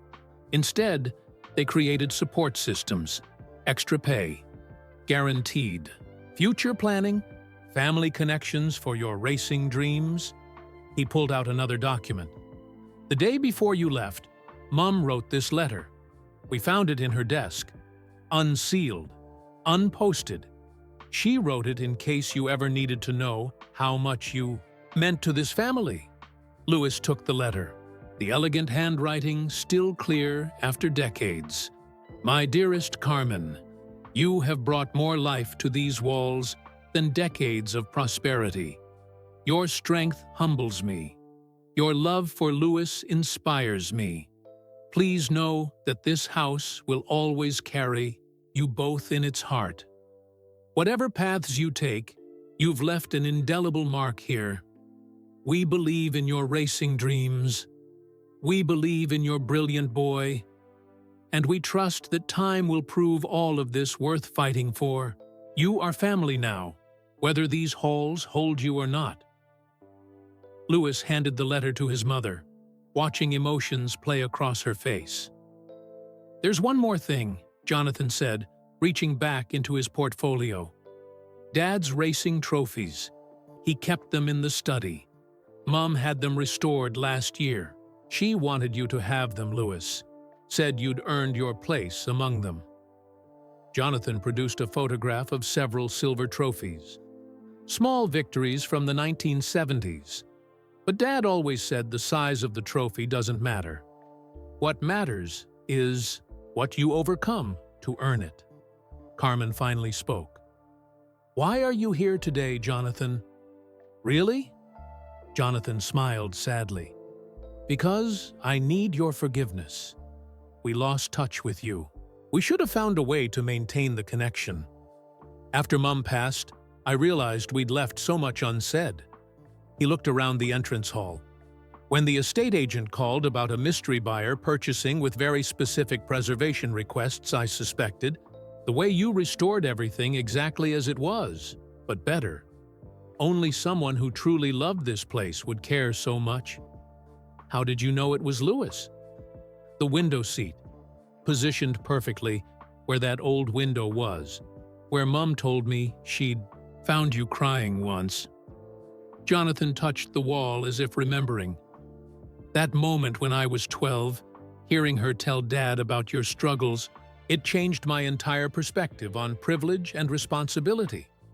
Louis felt pieces clicking into place.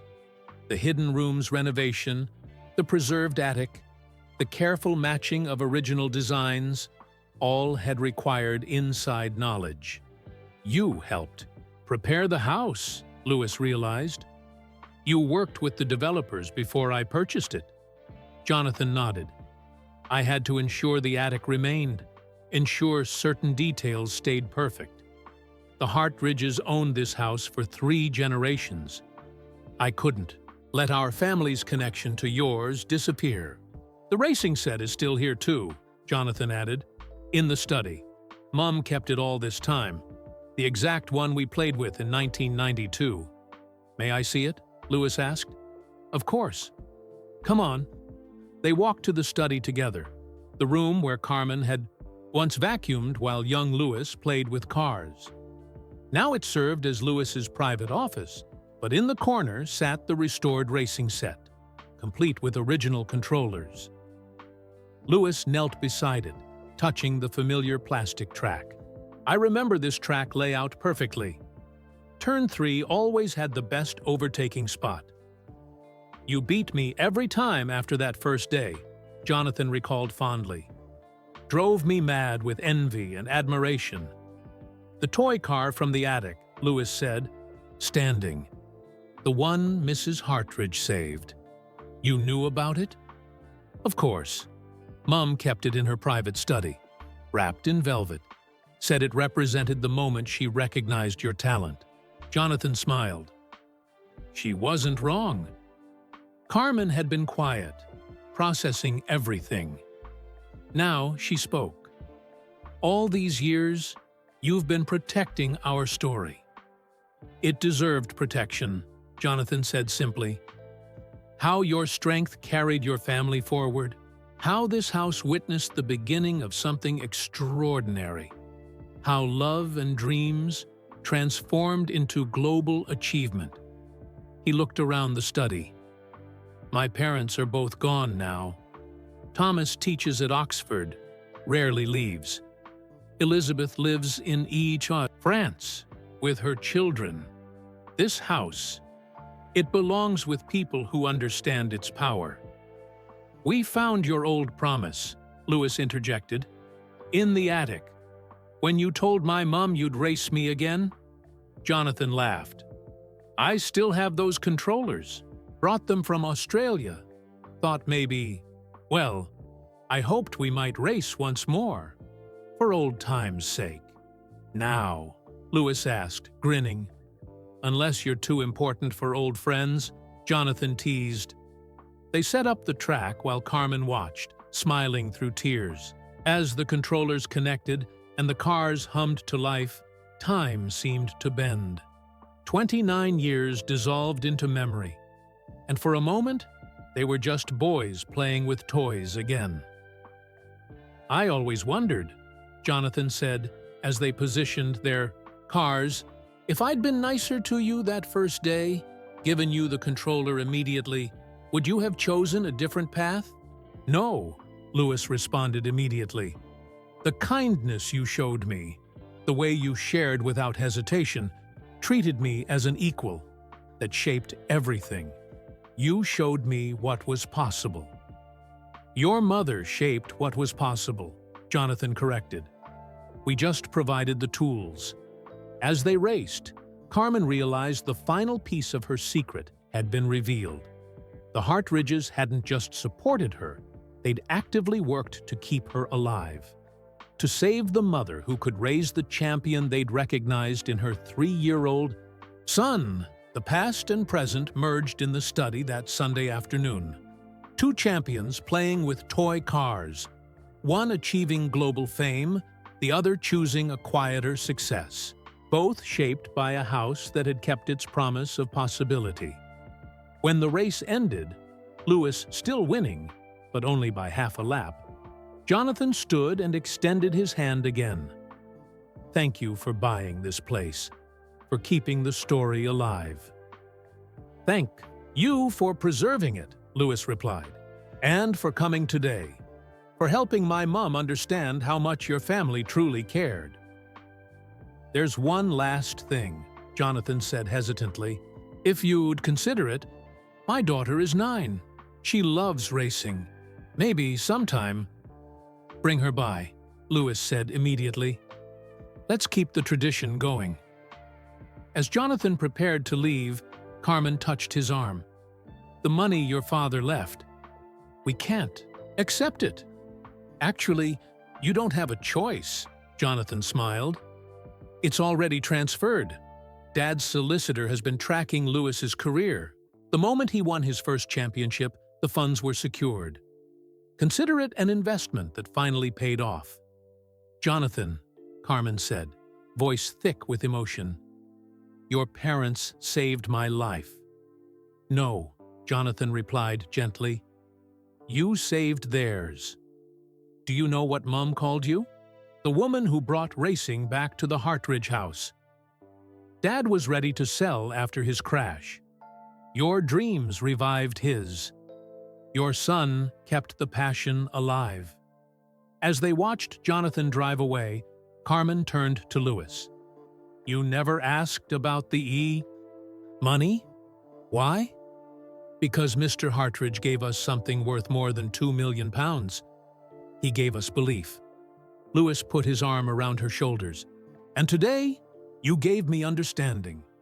The real story behind everything I've achieved. They stood in the entrance hall where this day had begun, where decades of dreams had crystallized into reality. Ready to see the rest of our house? Lewis asked. Carmen took his hand. Our house, she repeated. I'm ready for everything now.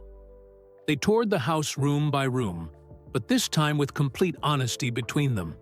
In the drawing room, Carmen told Lewis about the night terrors she'd experienced after moving to the hospital job, dreams where she was cleaning this house forever, unable to leave, while he raced past the windows she could never look through.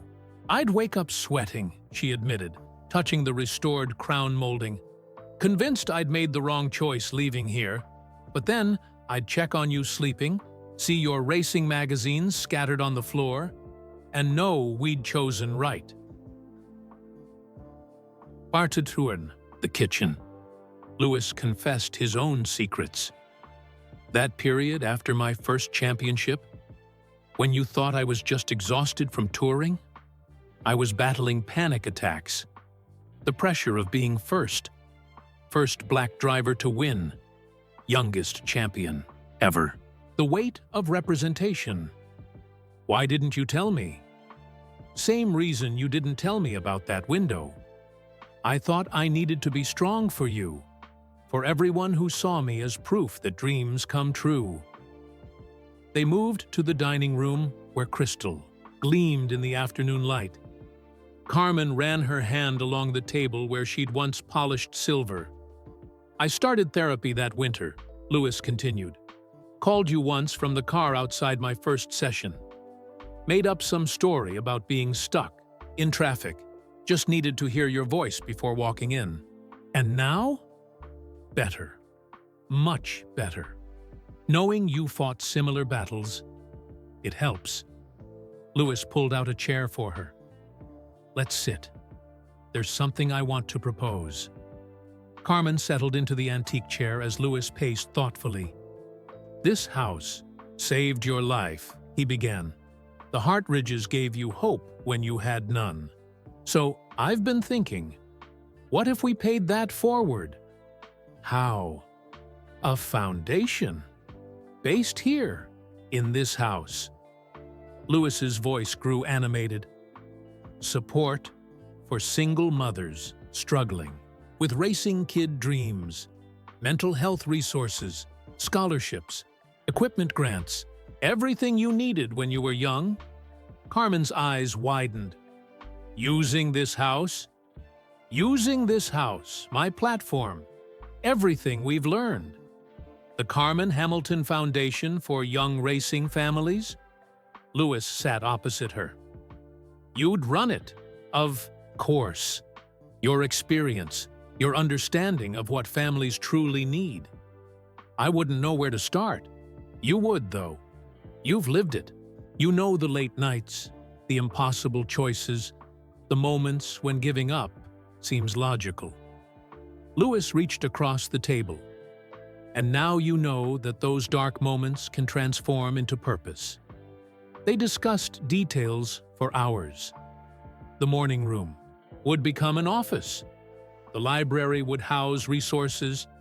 The gardens could host therapeutic activities. The attic would remain a private retreat for when the weight became too much. We could start with 10 families, Carmen suggested, warming to the idea. Full support, equipment, travel expenses, mental health care, career backup planning. Jonathan might help, Louis added. The Hartridge Trust could provide matching funds. Keep the connection alive. As evening approached, they moved to the conservatory. Louis had had it renovated with his mother in mind.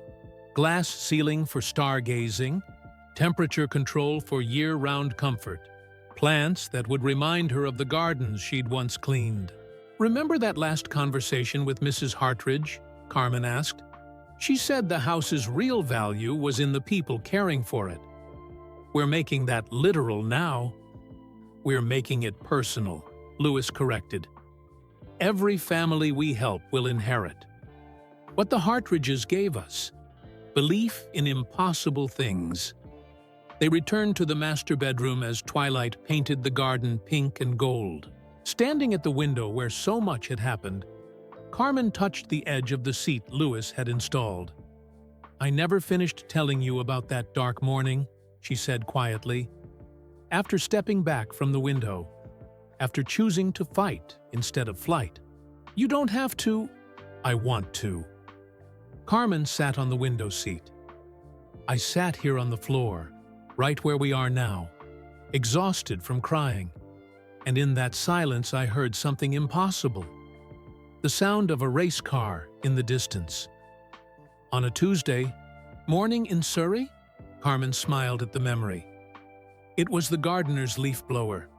But in that moment, half mad with exhaustion, I heard it as engines, as future, as validation that our dreams weren't madness. You took it as a sign. I took it as permission to keep fighting. That night, I dreamed of this house one more time, but instead of cleaning it, I was walking through as a guest. The Ivy Hartridges welcomed me, acknowledged you as someone special. They gave me a key, and said the house would always be mine to visit. Carmen looked at Louis. I woke understanding that this place lived in my heart, whether I physically stood in it or not, that the faith planted here would grow wherever we went. And it did. It flourished, Carmen agreed. Through every racist moment on track, every judgment about our background, every financial struggle before you made it to Formula One, I carried this house's belief as armor. As night fell, they lit a fire in the drawing room fireplace. The idea, crackling logs and soft lighting created an intimate atmosphere for their final conversation of the day. You know what's strange? Louis mused, watching flames dance. I bought this house as a thank you gift. A way to show you how grateful I am for everything. But it turns out the house was already yours, in every way that mattered. And now it's ours, Carmen added, with new purpose, new healing, new dreams to nurture. Louis raised his glass of water.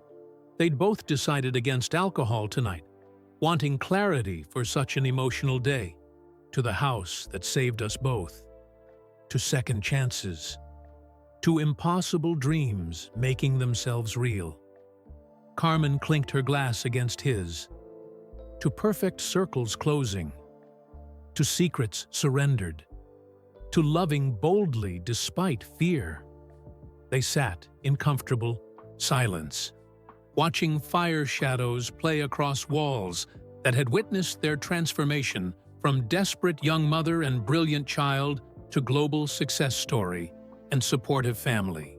Mrs. Hartridge's study, Carmen said suddenly. We haven't been there yet.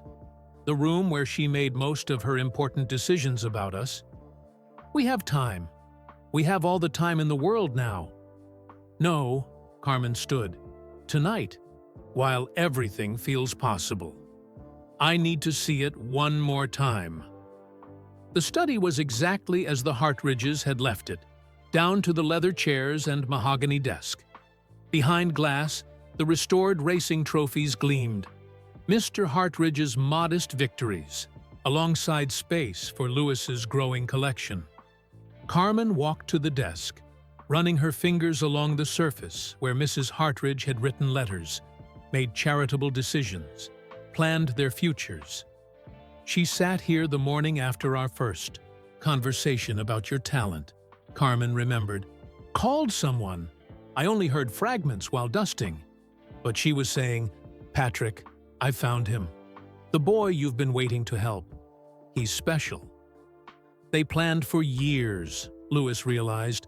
From that first day when you played with Jonathan's cars, they saw something worth nurturing. Carmen opened a desk drawer, finding it still organized with fountain pens and monogrammed stationery. Mom would be thrilled to know her instincts were right. They were more than right. They were visionary. Louis moved to the bookshelf where racing histories and biographies lined up neatly. Every book about overcoming odds, about unlikely champions, about the power of mentorship. They studied how to help people like us. No, Louis corrected gently. They studied how to help people, period.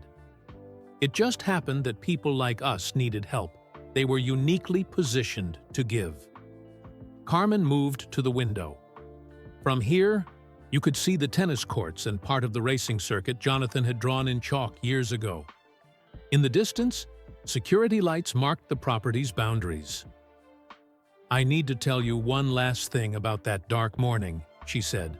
About why I really stepped back from the window. Louis waited, knowing this final piece would complete their understanding. Right before I would have opened the window, I saw my reflection in the glass. But it wasn't just me. Behind me, in the dim morning light, I saw the photographs Mrs. Hartridge kept on her mantle. Pictures of her family, her parents, her children. And there, among them, was the one she'd taken of us. Me in my cleaning dress, you in my arms. Carmen's voice grew thick. In that moment, I realized we weren't invisible anymore. We mattered to someone outside ourselves, and mattering creates responsibility. To stay alive, to prove that faith wasn't misplaced. So the house literally saved you. The house and its people gave me a reason to save myself. Carmen turned from the window. And now we'll give others that same reason. The same reflection of worth when they can't see it themselves. As they prepared to leave the study, Louis noticed one more thing. On the bottom shelf of the bookcase, nearly hidden from view, was a thin volume bound in leather. He pulled it out to reveal a handwritten title. The Racing Dynasty Begins, Carmen and Louis, 1992-2025. Inside were dated entries in Mrs. Hartridge's elegant script, chronicling their journey year by year. From the first day Carmen cleaned the house to Louis's most recent championship victory. The final entry, dated just months before her death, read, "Today, Jonathan tells me the house is being purchased.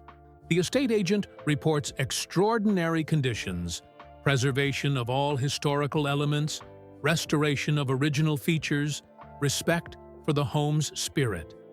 I dare to hope. I dare to believe. If it's them, the circle completes itself. If it's Louis giving Carmen her true home, then every belief we held was justified. The house chose its family as surely as we did." Louis closed the book carefully. "We should preserve this, display it in the foundation office. Let people know about the faith that preceded their faith." They returned to the master bedroom one final time, standing together at the window where so much had almost ended and ultimately began. "Before this day started," Carmen said softly, "I thought I came here to receive a gift, a house, a dream fulfilled. But what you've actually given me is absolution, understanding, the final pieces of a puzzle I've carried for decades. And what you've given me," Louis responded, "is complete truth, the real story behind every victory. The darkness that makes the light meaningful." The moon had risen, casting silver light across the gardens. They could see their reflections clearly in the glass now. Not the desperate young mother and sleeping child from 30 years ago, but accomplished adults who had transformed doubt into destiny. "Tomorrow," Carmen said, "we begin planning the foundation, creating new stories, new possibilities. Tonight," Louis countered, "we rest in the house that started everything, the house that never let us go." They moved through the house one last time before retiring, touching walls that held secrets now shared, walking floors that had witnessed transformation, climbing stairs that had almost never been descended again. In the entrance hall, Louis paused at the photograph they'd discovered that morning. Carmen and toddler Louis, standing where they now stood. "Full circle," Carmen murmured. "Perfect circle," Louis corrected, "with new circles about to begin." As Phoebes, they climbed the stairs to sleep in the house that had saved them, cared for them, and ultimately belonged to them. Both knew this homecoming was not an ending. It was the beginning of giving others the courage to keep faith when faith felt impossible. For two, house had given them everything. Now they would fill it with purpose, transforming personal salvation into communal hope. Every room would echo with new dreams. Every window would frame new possibilities. Every secret would strengthen rather than burden. The mansion had kept its promise. Now Carmen and Louis would keep theirs to ensure no other mother stood alone at a window, contemplating surrender instead of sensing the champion sleeping in her arms. 6 months after moving into the mansion, Carmen stood in the morning room that had been converted into her office. The space bore little resemblance to its former incarnation as a casual sitting area. Now, 3 desks lined the walls, filing cabinets stored case files, and a corner held comfortable chairs for counseling sessions. The large window still overlooked the gardens, but a new perspective informed every view. "Mum, the first family arrives in an hour," Louis called from the hallway. Carmen took a deep breath, touching the gold plaque on her desk. The Carmen Hamilton Foundation. Because every dream deserves fighting for. The doorbell rang, and Carmen moved to the entrance hall.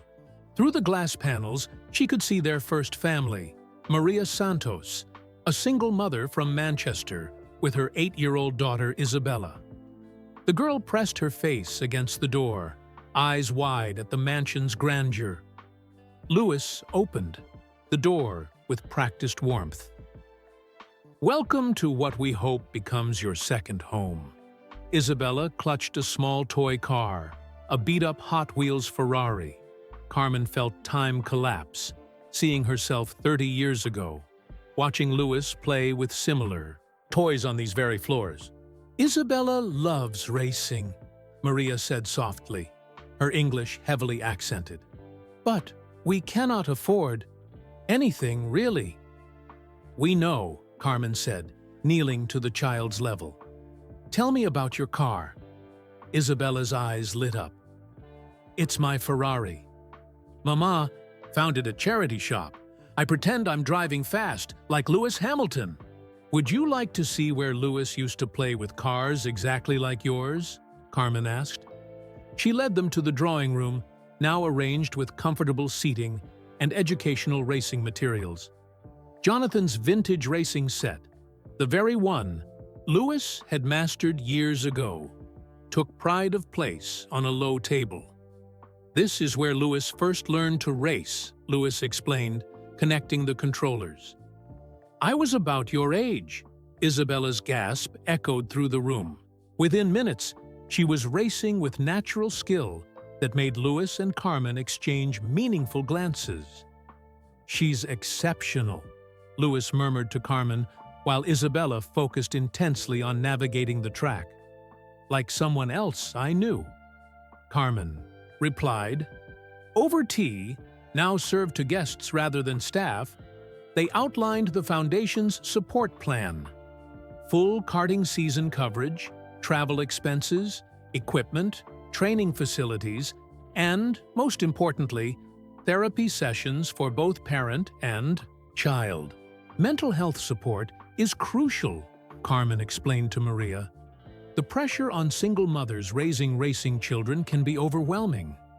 We want to ensure you never feel alone in this journey."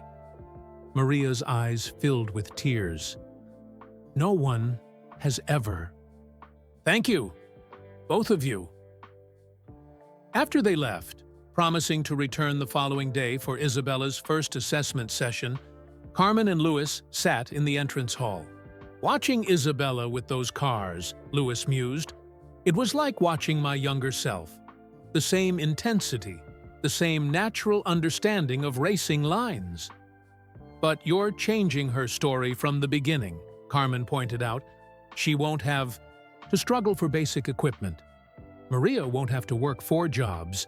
They'll have support systems we built ourselves." The months ahead filled with similar encounters. The Foundation welcomed families from diverse backgrounds: Pakistani single fathers, immigrant mothers, families dealing with special needs alongside racing dreams. Each story resonated with Carmen's own journey. By winter, they'd established a rhythm. Tuesday mornings, initial family consultations. Thursday afternoons, group therapy sessions in the conservatory, where parents shared struggles while children played together. Weekends, track days at Brands Hatch, where Louis himself provided coaching. The attic room became a sanctuary again, but now for Foundation families.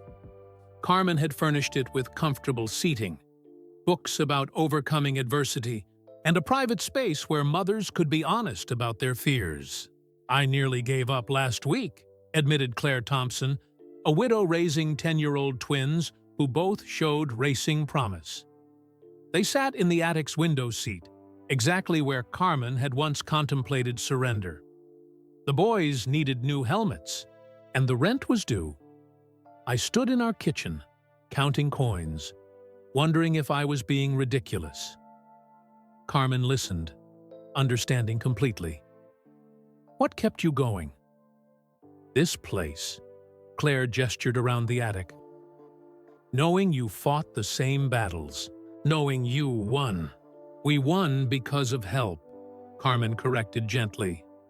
Help that arrived exactly when we needed it most. Help we're determined to provide for you. The Foundation's impact grew beyond racing. Parents reported improved family relationships. Better. Emotional vocabulary. Increased confidence. Children excelled not just on track, but in school and social situations. It's the whole-person approach, Dr. Sarah Mitchell, the Foundation's therapist, explained during a monthly review. You're not just producing racing drivers, you're nurturing resilient humans who happen to race. One evening, Louis found Carmen in the master bedroom, staring out the window where her darkest thoughts had once overwhelmed her. Regrets? He asked, joining her at the window seat. Only that we couldn't have started this sooner, she replied. But everything happened in its time. We had to live the story to learn how to help others write theirs. Speaking of writing stories, Louis produced his phone, showing a text from Maria Santos. Isabella just won her first regional race. Maria sent this. The photo showed Isabella holding a small trophy, Maria beaming beside her. The text read, "She dedicates her win to Carmen Hamilton for believing in Mama's possible." Carmen felt tears forming, but let them fall freely now. Remember when you told me you'd buy me this house someday? Standing right there in the driveway as a child? I remember. Did you know, even then, that you were promising to break my cycle of fear? That by giving me this house, you'd help me give other mothers hope? Louis was quiet for a moment. I think I understood, even as a kid, that when someone saves your life, the best way to thank them is to help them save others. The Foundation's reputation grew internationally. Requests poured in from families worldwide. They expanded carefully, maintaining quality over quantity, ensuring each family received personalized attention. By the Foundation's first anniversary, they'd supported 50 families. 3 children had secured professional racing contracts. 5 mothers had started small businesses inspired by the entrepreneurial workshops. 7 families had moved to better housing. Countless dreams remained alive that might have been abandoned. During the anniversary celebration, held in the mansion's gardens, Louis gave a speech. My mother once stood in this house, considering surrender. Instead, she chose courage. Today, through the Carmen Hamilton Foundation, we ensure no parent faces that darkness alone. Every child who dreams of racing deserves a parent who believes in the possible. Carmen watched from her seat at the head table as testimonials followed. Families shared transformations. Children demonstrated improved skills. Parents expressed gratitude that bordered on reverence. Jonathan Hartridge attended, bringing his daughter Emily, now 10. My parents would be overjoyed, he told Carmen privately. This house was always meant to nurture dreams. You've restored its true purpose. As evening fell and families departed, Carmen and Louis stood on the front steps, the same spot where Carmen had once been asked to leave through the front door as an equal. We've proven something profound, Carmen observed. That surviving trauma isn't the end. It's the beginning of understanding how to help others survive their own. The house kept us alive for this, Louis agreed, to create this cycle of support. They went inside, preparing for tomorrow's families. The entrance hall photograph, Carmen and toddler Louis from 1995, now hung alongside new photos. Foundation families, success stories, moments of triumph and transformation. Later, alone in her private office, Carmen opened the journal she'd started keeping. In it, she recorded not just foundation activities, but the profound shifts in her own healing. Each family story helped process another piece of her past. Tonight's entry read, "The Hartridges gave us foundation. We're giving others structure. They provided belief. We're providing belonging. They shared their privilege. We're sharing our purpose." The cycle of giving has become a circle of healing. Every window in this house that once framed potential, suicide now frames new life. Every room that held secrets now holds solutions. The mansion isn't just our home. It's our healing ground, our transformation space, our launch pad for launching others toward impossible dreams. Before sleep, Carmen made a final round through the house. In the attic, she touched the carving on the windowsill. CL plus LH, 1995. She added new words beside it with a pocket knife. Breaking cycles, building futures, proving love survives. The house settled around her, creaking gently. Outside, security lights illuminated the grounds where tomorrow's champions would play. Inside, rooms held equipment, resources, and, most importantly, space for honest conversations about fear, faith, and fighting through. Carmen climbed the stairs to her bedroom, passing the master suite door. She no longer feared entering that room. Instead, she cherished it as the place where her story turned from surviving to thriving. As she prepared for bed, her phone buzzed with a text from Maria Santos. Isabella asked tonight, "Mama, will we help other mamas too when I'm champion?" The cycle continues. Thank you for showing us how. Carmen smiled, responding simply. The cycle transforms. That's the real victory. In the morning, 5 new families would arrive for assessment. 3 current families needed emergency support. 2 mothers required crisis counseling. The foundation's work continued. Each day, another opportunity to ensure that when windows reflected pain, hands would be there to pull people back from edges. The mansion had saved Carmen. Carmen and Louis had saved the mansion. Together, they were saving others, one family at a time, proving that houses don't just hold memories, they cultivate missions. And sometimes, the greatest gift we can give is the one we once desperately needed ourselves.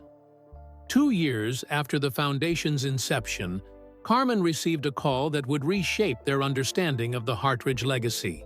It was raining, the first anniversary of Jonathan's mother's passing, and Carmen stood in the study where Mrs. Hartridge had once planned their futures. "Carmen, it's Jonathan. I need to discuss something delicate. Can I come round?" An hour later, he sat across from her, soaked from the rain, holding a leather satchel that appeared ancient. "Mum's lawyer just contacted me. Apparently, there were documents she specifically requested be released today, 2 years after her death." Jonathan's hand trembled as he opened the satchel. "They're about your foundation specifically." Carmen felt a chill. How could she know about the foundation before? Because she planned for it. Jonathan produced a stack of papers. "Read these."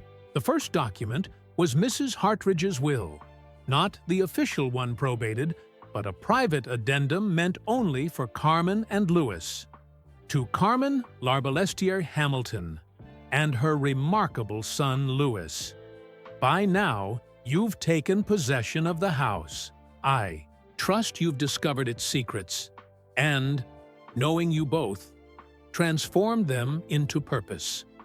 The foundation you've created, and yes, I foresee its necessity and inevitability, is exactly why I've held this letter for timed release. Enclosed, Yule. Find deeds to 3 additional properties. The cottage in the Cotswolds where Patrick first taught young drivers. The townhouse in Monaco where my uncle lived while racing. The converted barn in Kent where our family once housed racing equipment. They're yours for the foundation's expansion. Use them wisely. Also included, my complete journals from 1992-2025. Every observation, every intervention, every moment I watched you both grow. They detail the scientific method to my madness, the careful cultivation of your talents alongside Carmen's confidence. I need you to understand something crucial. What we did wasn't charity. It was necessary intervention in a world that dismisses brilliance based on circumstance rather than spirit. Finally, there's a challenge enclosed for 2027. On the date of this letter's reading, I will have been gone 2 years. I trust you're ready. With deepest affection, Helen Hartridge Carmen stared at the documents, overwhelmed. 3 properties. Journals. A challenge for 5 years hence. She looked at Jonathan, searching for understanding. I read through them, he admitted. The journals. Mum documented everything. Every conversation you had, every doubt you expressed, every triumph you achieved. She was building a psychological profile. Why? Because she was a scientist at heart. She wanted to prove her theory that talent combined with trauma creates the strongest foundations for achievement. That people like you two, given proper support at critical moments, exceed even the most privileged competitors. Carmen opened one of the journals. The precise handwriting filled every page. Day 47 of observation. Carmen expressed doubts about Lewis's future in motorsport during lunch break. Cited financial barriers. I provided additional information about scholarship programs while appearing. To discuss gardens. Her interest increased 40%. Strategy working. Day 89. Lewis demonstrated exceptional spatial awareness during play with Jonathan. Asked questions beyond his age level about car mechanics. Confirmed, this child processes mechanical information differently than peers. Day 156. Carmen nearly quit today. Overheard her crying in storage room, calling herself stupid for dreaming. Implemented emergency intervention. Sent Jonathan to play with Lewis in visible location. Used her name frequently in positive conversation. Crisis averted. Page after page revealed Mrs. Hartridge's methodical documentation of their lives. Not as subjects, but as people she was determined to help. Succeed, there's more, Jonathan continued. The challenge she mentioned, it involves creating a global network by 2027. She predicted you'd be ready to scale internationally by then. She even outlined the facilities needed, potential partnerships, funding sources. How did she know all this would happen? Because she studied you both so carefully. She understood your patterns, your potential, your trajectory. Jonathan pulled out another document. Look at this prediction from 2019. Carmen read, by 2025, Carmen and Lewis will have transformed their trauma into triumph. They will have purchased the house, Lewis as champion, Carmen as healed survivor. They will establish support systems for other families. By 2027, they must expand globally or risk becoming too small for their impact. She was right about everything, Carmen whispered, because she understood cause and effect. She saw Lewis's talent early. She recognized your strength beneath exhaustion. She calculated exactly what support would transform potential into reality. Lewis entered the study, drawn by the intensity of conversation. Jonathan handed him the documents, watching his face transform as he processed the revelations. She was conducting an experiment, Lewis said slowly, on systematic intervention in human potential. Not an experiment, Jonathan corrected. A case study in what's possible when the right people receive the right help at the right time. Carmen stood abruptly. "I need air."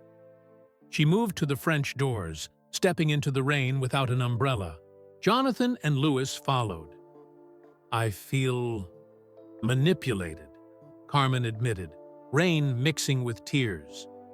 "All those moments I thought were kindness were calculated interventions." "No," Lewis countered firmly. "They were calculated kindness. She could have ignored us, helped no one, kept their wealth to themselves. Instead, she chose to be intentional about changing our lives. Because we were her responsibility," Jonathan added. "She said that in the private journals. When society abandons potential, individuals with resources have a moral obligation to intervene." They stood in the rain, processing the magnitude of Mrs. Hartridge's legacy. She hadn't just helped, she'd architected their success story, then documented the methodology for future application. "The global expansion," Lewis said eventually. "The 3 properties. She's pushing us to scale up. Because in 2027, she calculated you'd have enough experience to create sustainable change internationally," Jonathan explained. "The cottage could become a driver development center, the Monaco townhouse, a formula pathway program, the Kent barn, a technical training facility." Carmen turned to face them. Rain had soaked through their clothes, but none of them moved to go inside. "And if we refuse? Then her life's work remains local," Jonathan said simply. "Helping 50 families a year when the model could help 5,000. She left us no choice," Carmen realized. "Like when she increased my pay, like when she connected us with Patrick. Every gift came with the weight of possibility." "Exactly," Jonathan nodded. "The challenge is in the final pages." Back inside, dripping wet but determined, they read Mrs. Hartridge's ultimate request. By 2027, the Carmen Hamilton Foundation must establish 3 international centers. Each must be self-sustaining, culturally adapted to its region, and capable of supporting 500 families annually. The first center must launch in South America, where raw talent flourishes amid limited resources. The second in Southeast Asia, where cultural attitudes toward women in motorsport need evolution. The third in Eastern Europe, where economic transition creates unique opportunities. You have everything you need: the houses, the methodology, the proven success. What you lack is confidence that such expansion is possible. I believe in you both. I've always believed in you both. The question is, will you believe in yourselves enough to attempt the impossible again? Remember, every impossible achievement began as an unreasonable dream held by someone deemed unsuitable. You are perfectly positioned to make the unreasonable reasonable. PS. I've also left detailed studies on each region, cultural considerations, and potential local partners. You don't start from scratch. You start from comprehension. PPS. If you decline this challenge, the properties revert to Jonathan with instructions to sell them, donate the proceeds to motorsport museums, and let my work end with you two. But I don't think you'll decline, because impossible isn't in your vocabulary. It never was. Silence filled the study as they absorbed the magnitude of the challenge. Carmen dried her hair with a towel Jonathan had retrieved, her mind racing with implications. She's forcing our hand, Lewis observed. Expand globally, or let her legacy stagnate. Not forcing, Carmen corrected. Trusting. She believes we're ready for this. Are we? Jonathan asked neutrally. Carmen looked at Lewis, then at the window, where their reflection showed not the desperate mother and talented child from years past, but confident leaders with hard-won wisdom. We don't just have the model, Carmen said slowly. We have the scars. We know exactly what these families are going through because we lived it. Mrs. Hartridge documented our case study, but the real data is in our bones. 3 centers by 2027, Lewis mused. That's 5 years. 2 years of careful planning, then parallel development. It's ambitious, but we've always done the ambitious, Carmen finished. The real question isn't whether we can. It's whether we dare refuse her challenge.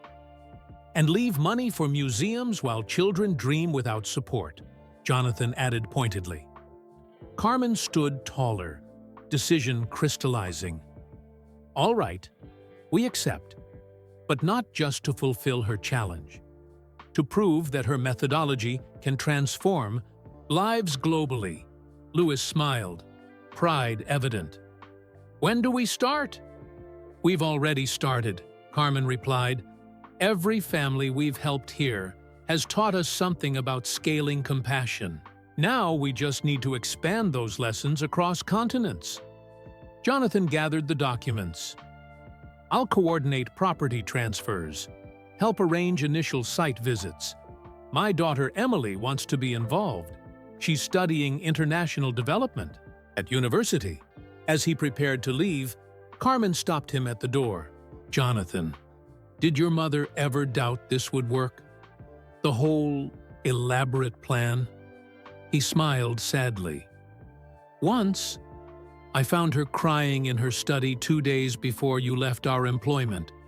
She'd written you a letter, never sent, admitting she wasn't sure. Any amount of support could compensate for systemic barriers. What changed her mind? You did. She witnessed you teaching yourself mechanical terms to understand your son's questions. Saw you organizing drivers after Patrick's events, not from ego, but from necessity. She wrote in her journal, Carmen doesn't need our pity. She needs our partnership.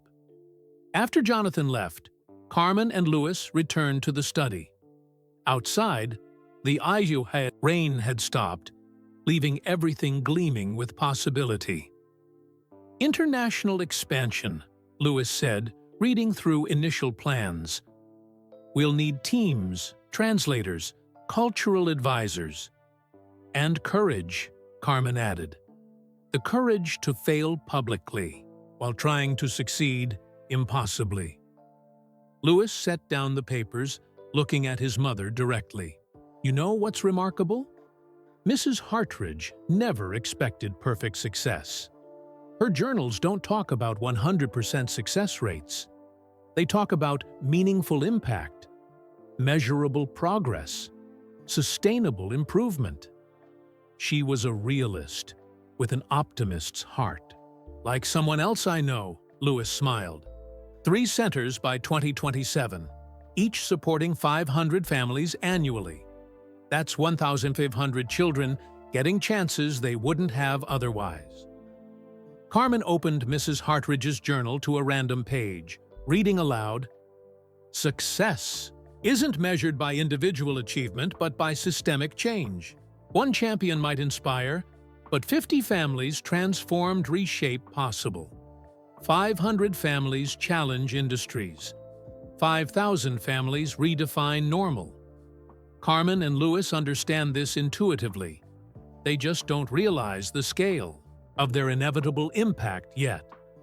She was plotting revolution through compassion, Carmen realized, using our story as the catalyst.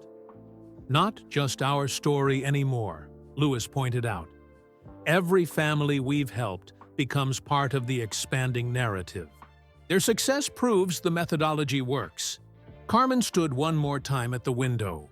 Beyond the perfect gardens, she could envision the future Mrs. Hartridge had mapped out. Children in São Paulo, Jakarta, and Bucharest racing with proper equipment. Mothers receiving therapy. Families building foundations for generations. We need to call the first planning session, she decided. Tonight. Map out the timeline. Start site visits next month. Launch announcements by spring. And if we fail, then we'll fail magnificently while trying tremendously. Carmen smiled at her reflection. No longer the terrified young mother who'd once stood here, but a woman who'd learned that impossible simply meant not yet achieved. Mrs. Hartridge was right about one thing especially. She continued, "We are perfectly positioned. We've paid the price of admission to impossible dreams. Now it's time to negotiate better terms for others." As they prepared documents for the evening's planning session, the house felt different. No longer just a sanctuary or even a foundation. Headquarters, it had become launchpad for global transformation. Every room held memories that would now inform international interventions. Every lesson learned here would adapt to serve children in other hemispheres. The Hartridge legacy hadn't ended with her death. Through careful documentation and precise challenge, she'd ensured it expanded beyond borders, reaching children who dreamed in languages she'd never spoken, but in visions she'd always understood. The night before their first international site visit to São Paulo, Carmen couldn't sleep. At 3 a.m., she found herself wandering the mansion, running her fingers along walls that had once been barricades to dreams, but had become bridges to possibility. She ended up in the attic, where first, light was just beginning to filter through the window. The carved message on the sill, CL plus LH 1995, caught the dawn light. She traced the letters, thinking about how infinity wasn't just a concept anymore. It had become methodology. Couldn't sleep either? Lewis's voice came from the doorway, thinking about tomorrow, about everything that led here. Carmen patted the seat beside her. You know what's extraordinary? 5 years ago, we stood in this house as buyer and gift recipient. Today, we depart as global changemakers. Lewis settled beside her, both of them looking out over grounds that would soon be replicated across continents. Mrs. Hartridge knew we'd need each other for this, not just as mother and son, but as partners. We've been partners since you. We're 3, Carmen smiled, racing remote-controlled cars together in this house. Neither of us understanding we were actually practicing for something so much bigger. The morning brought a flurry of activity. Staff coordinated flight details, while Carmen and Lewis reviewed cultural briefings for Brazil. Their translator, Maria Alves, arrived early for final preparations. In São Paulo, Maria explained, family structures are more extended. Your foundation model will need to include grandparents, aunts, uncles. Success is collective, not individual. Carmen nodded, remembering Mrs. Hartridge's journal. Any successful global expansion must honor local values while maintaining core principles. Adapt methodology without compromising integrity. Before departing, they held a foundation meeting in the drawing room. Current families gathered to wish them well, their children playing with the vintage racing set Jonathan had given Lewis decades ago. Isabella Santos, now 10 and racing competitively, stood to speak. 3 years ago, my mom and I came here scared and hopeless. Today, I'm not just racing. I'm dreaming of helping other kids race too. This house taught us to dream bigger. Carmen watched Isabella with fierce pride. This was multiplication in action. Each child they helped became another potential mentor, another bridge builder. At Heathrow, Jonathan and his daughter Emily met them for a proper send-off. Emily, now deep into her international development studies, had prepared a presentation on sustainable charity models. "Your foundation's genius isn't just the financial support," she explained. "It's the psychological framework. You're creating champions of resilience, not just racing." Lewis embraced Jonathan warmly. "Thank you for protecting this house, for preserving its memories, for believing in what it could become." "The house protected you long before I could," Jonathan replied simply. The flight to São Paulo gave Carmen time to review Mrs. Hartridge's specific notes about Brazil. Brazilian motorsport culture is marked by fierce passion and familial interconnection. Previous British charitable efforts failed by imposing rather than integrating. Carmen's intuitive understanding of family-first values will be crucial here. Lewis's racer's heart speaks their language fluently.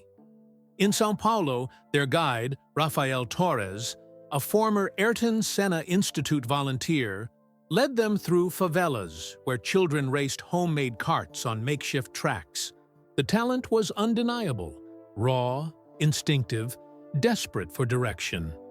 "These kids," Rafael explained, "they race like their lives depend on it because sometimes they do. Racing provides escape, purpose, identity in communities where those things are fragile." Carmen recognized the familiar pattern. Dreams fighting against circumstances. She and Lewis interviewed families, inspected potential facilities, and most importantly, listened. In a cramped apartment, they met Fernanda Costa, single mother of twins who showed racing talent. She served them strong coffee with shaking hands. 3. Government programs. They reject many applications, say they support diversity but select safe choices. "Children like mine, black, poor, no connections, we fall through cracks." Carmen looked at Fernanda and saw herself 30 years ago. What if cracks could become bridges? Over the following weeks, sites were identified, partnerships formed. The converted warehouse in São Paulo's periphery became their first international center. Local racing professionals, impressed by the Hartridge methodology, offered consulting services, but true validation came during their first family intake session. Carmen spoke through Maria, her translator. "This foundation understands failure isn't weakness. It's growing pains. Understands that supporting racing dreams means supporting entire families. Understands that potential isn't evenly distributed. But opportunity rarely is either." Fernanda raised her hand. "You speak like someone who lived this. How can you know our struggle?" Carmen answered in her limited Portuguese, bypassing the translator. "Porque eu era você, madre solteira, trabalhando múltiplos empleos, hijo con talento, sin dinero, solo miedo. Because I was you, single mother, working multiple jobs, talented, child, no money, only fear." The room's atmosphere transformed. Suddenly, Carmen wasn't foreign charity. She was a survivor offering a map through surviving. 3 months into development, they launched similar assessments in Jakarta and Budapest. Each region presented unique challenges. In Indonesia, female drivers faced cultural barriers beyond economics. In Hungary, post-communist infrastructure limitations demanded creative solutions, but Mrs. Hartridge's methodology adapted brilliantly. Her emphasis on cultural integration, local partnership, and psychological support proved universally applicable. Each center developed distinct character while maintaining core values. By year 2 of the 5-year plan, results exceeded projections. The São Paulo Center alone supported 312 families, with 12 children securing professional development contracts. But statistics never captured the real victories. Carmen kept a private journal documenting transformations. Yara from Jakarta. 6 months ago, her parents nearly arranged marriage instead of racing. Today, they distribute foundation literature in their mosque, explaining how Islam and motorsport both value discipline, dedication, determination. Andras from Budapest. Entire family displaced from Ukraine, rejected asylum in 3 countries. Racing provided first stability. Today works as junior mechanic while developing driving skills. Says he'll open Foundation Center in Kiev someday. Ana from São Paulo, Fernanda's daughter, reminded me so much of Lewis at that age. Yesterday, she asked, "Will I help other children when I'm champion, like you help Mama?" The cycle continues. International press took notice. But Carmen and Lewis maintained focus on methodology over publicity. Every interview redirected to foundation work, to Mrs. Hartridge's vision, to systematic change. The mansion itself evolved. What had been regional headquarters became Global Coordination Center. Video calls connected 3 continents daily. The study where Mrs. Hartridge had once planned interventions now orchestrated international operations. 4 years after accepting the challenge, Carmen stood in the master bedroom, video conferencing with all 3 centers. Children's faces filled the screen. Brown, black, white, Asian, all united by shared dreams and systematic support. Update from each center, she requested. São Paulo reported 489 active families. Jakarta announced partnership with National Women's Sports Initiative. Budapest unveiled scholarship program with local university. After the call, Carmen found Lewis in the garden, the same spot where Patrick had once convinced her to keep fighting.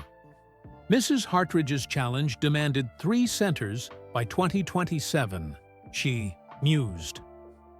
"We achieved it ahead of schedule. What's next?" "Whatever's needed," Lewis replied simply. The methodology works. The question is how far we dare expand it. That evening, they received unexpected news. The International Motorsport Authority wanted to study their model for global implementation. Corporate sponsors offered major funding. Racing federations requested licensing of their program structure. "We're becoming what Mrs. Hartridge predicted," Carmen realized. Not just charitable foundation, but systemic change agents. The mansion hosted its first International Directors Summit that autumn. Leaders from all 3 centers gathered, where Carmen had once cleaned floors. Now she facilitated strategic planning sessions where once she'd scrubbed baseboards. But the clearest vindication came from an unexpected source. Jonathan arrived one morning with a package marked "Urgent, not to be opened before 2026. "There's more?" Carmen asked, surprised. Final Hartridge surprise. Mom left instructions, sealed until Foundation proved sustainable success. Jonathan handed her the package. "You've earned this." Inside were 3 envelopes, each marked with familiar handwriting. To be opened when the impossible becomes inevitable. Carmen opened the first.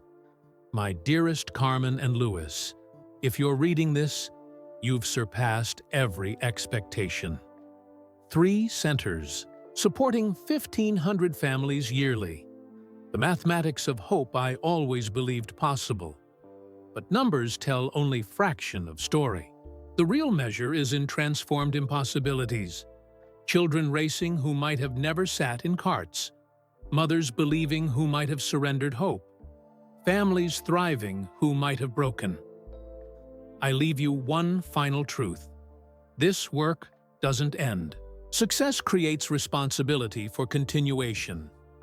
Each child saved has obligation to save others. Each family transformed has capacity to transform more. The house chose you. You chose possibility. Now, possibility chooses perpetuity. I've established additional trust funds, $50 million for each center's endowment, not to make you complacent, but to ensure sustainability when you inevitably expand beyond 3 centers, because I know you will. Because impossible isn't vocabulary you recognize. With eternal gratitude for proving old woman right, Helen Hartridge P.S. There's a locked room in the Monaco townhouse. Key enclosed. Inside, you'll find my complete research on global racing talent, development, 30 years of data. Consider it your graduate school. The second envelope contained property keys. The third held legal documents establishing permanent foundation endowments. Carmen couldn't speak, overwhelmed by Mrs. Hartridge's prescience and provision. Louis read aloud from additional notes. She created fail-safes, backup plans, contingency, funding. Every detail considered so we could focus on helping rather than surviving. Just like she did for us 30 years ago, Carmen whispered. Jonathan smiled. Mom always said true wealth isn't hoarding possibility. It's multiplying impossibility. You two have proven her theorem completely. That night, they called Maria Santos to share the news. Her children had just opened their own local karting school for underserved youth. Through video, Carmen watched 8-year-olds racing, remembering when 8-year-old Louis had done the same here. Mrs. Hartridge would be so proud, Maria said. We are living her mathematics now, turning one saved family into many saved families. Carmen understood then. The house hadn't just saved her life, enabled her son's dreams, or launched a charitable foundation. It had created a philosophy of perpetual possibility, one that would outlive them all. Looking around the master bedroom, she no longer saw the place where she'd almost given up. She saw the birthplace of global transformation. Ready for Monaco? Louis asked, holding the key to their next adventure. Ready for whatever comes after impossible, Carmen replied, embracing both past and future in that moment. The house had come full circle, but circles, as Mrs. Hartridge had proven, could expand infinitely when driven by purpose instead of fear. As they prepared for their next challenge, Carmen knew the real gift hadn't been a house, a foundation, or even saved lives. It had been the systematic proof that love, applied scientifically, could accomplish the unreasonable. That impossible, challenged consistently, would eventually surrender to possible. That one house, chosen carefully, could become thousands of homes where dreams survived against all statistical probability. And it had all begun with a young mother standing at a window, choosing courage over surrender because she heard the future, racing in the gardens below. The Monaco townhouse was everything Carmen expected. Elegant, understated, perched on a cliffside overlooking the Mediterranean. But it was the locked room on the 3rd floor that commanded their attention. Mrs. Hartridge's study, the caretaker explained, handing them the key. Untouched since her last visit in 2022, Carmen and Louis entered to find a space frozen in time. Floor-to-ceiling bookshelves held leather-bound journals. Every wall displayed racing photographs, not of famous drivers, but of children. Jonathan racing as a teenager, Louis playing with toy cars, subsequent foundation kids, and hundreds of others. She was tracking everyone, Louis realized, approaching the nearest wall. Every child she ever helped. Carmen moved to the massive desk. Under glass lay a handwritten note. Begin with the red journal. I saved the truth for last. The red journal, thick, aged, personal, rested in a drawer.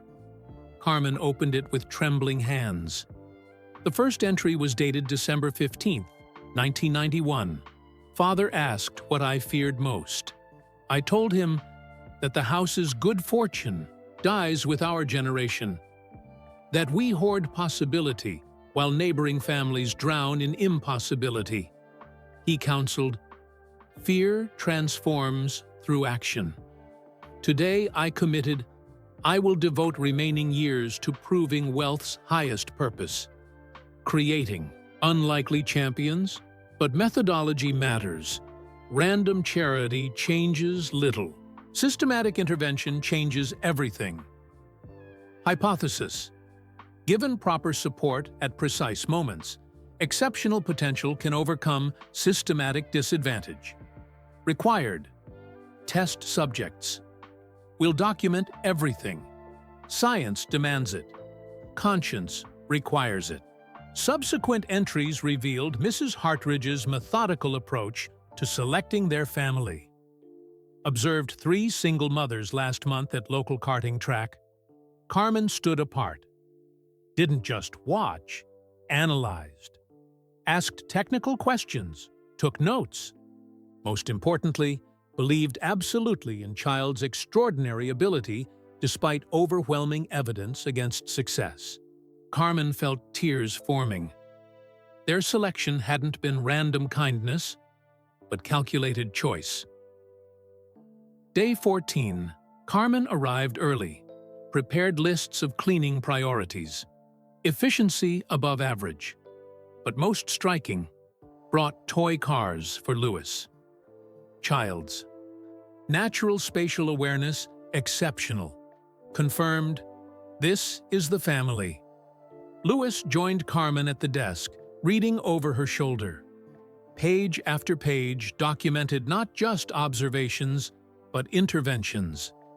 Broke vase deliberately. Wanted to test resilience under pressure. Patrick's presence calculated. Needed racing connection established early. Every encouragement timed for maximum psychological impact. She orchestrated everything. Louis breathed. Everything, Carmen agreed, flipping pages. The television donation, the book left strategically, the conversation with Patrick. But it was an entry from February 9, 1995, that stopped them both. Crisis averted. Found Carmen at window, contemplating the irreversible. Spent night planning. Immediate interventions. Cannot let this experiment fail due to overlooked psychological support. Have contacted crisis counselor for assessment protocol. Realization: I've been so focused on racing potential that I've underestimated maternal strain. Error in methodology. Must address whole family system, not just talented child. Tomorrow, implement revised support plan. Today, ensure she survives to see it.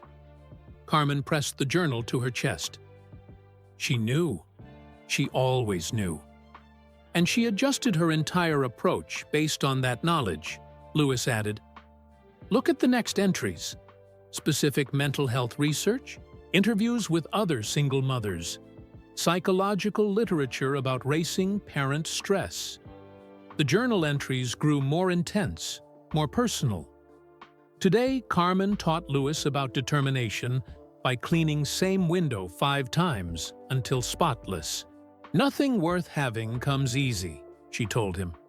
She's teaching resilience through example. My interventions merely support what she naturally provides.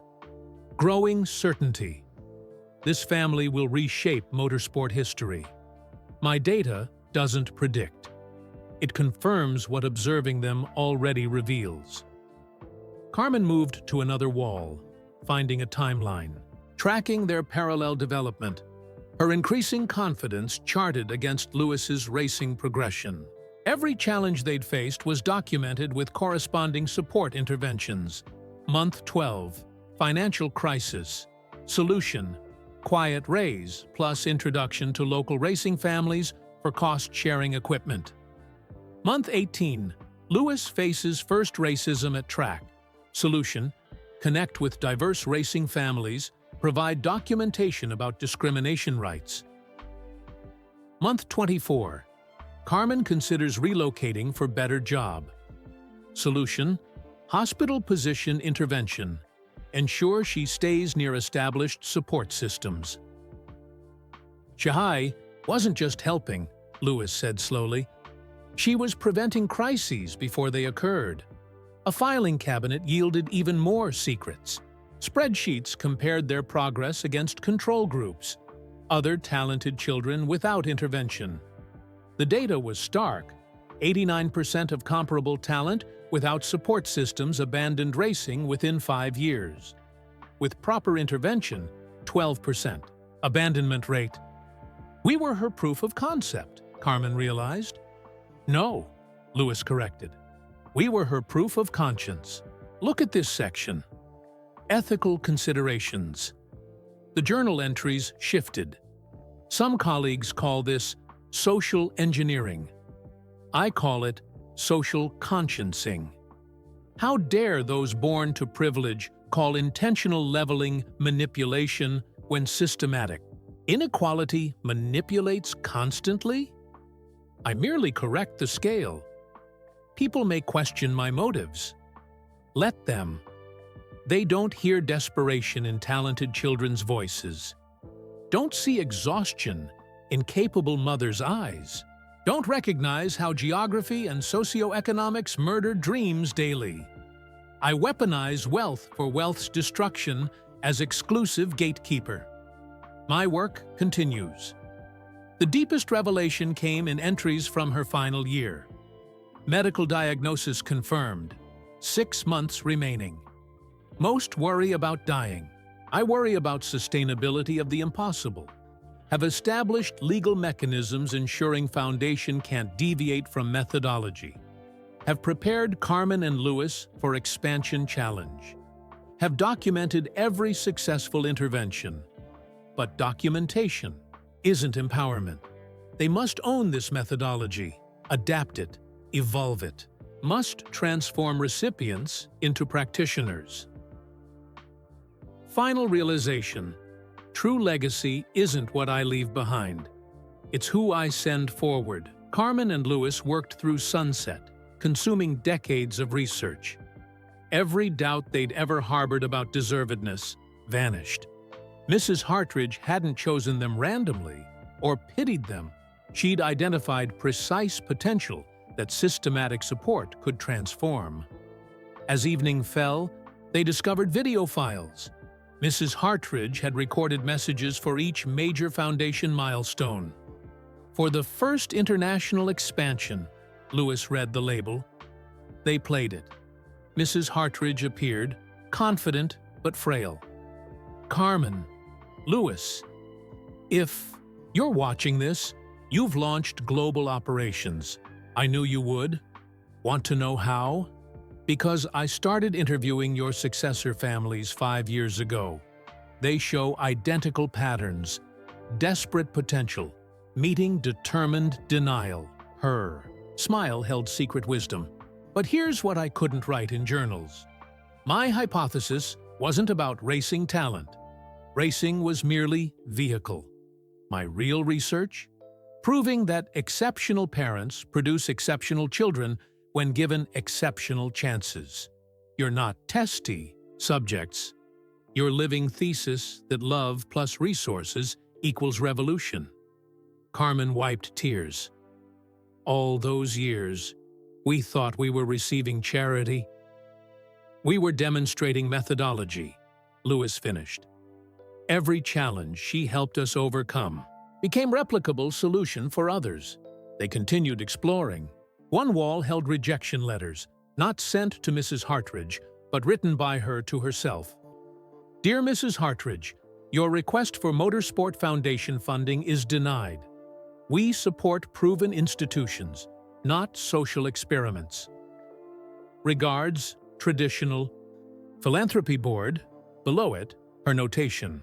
Motivation for persistence. Traditional minds fund traditional failure. Revolutionary minds fund revolutionary change. The final discovery waited in a concealed compartment.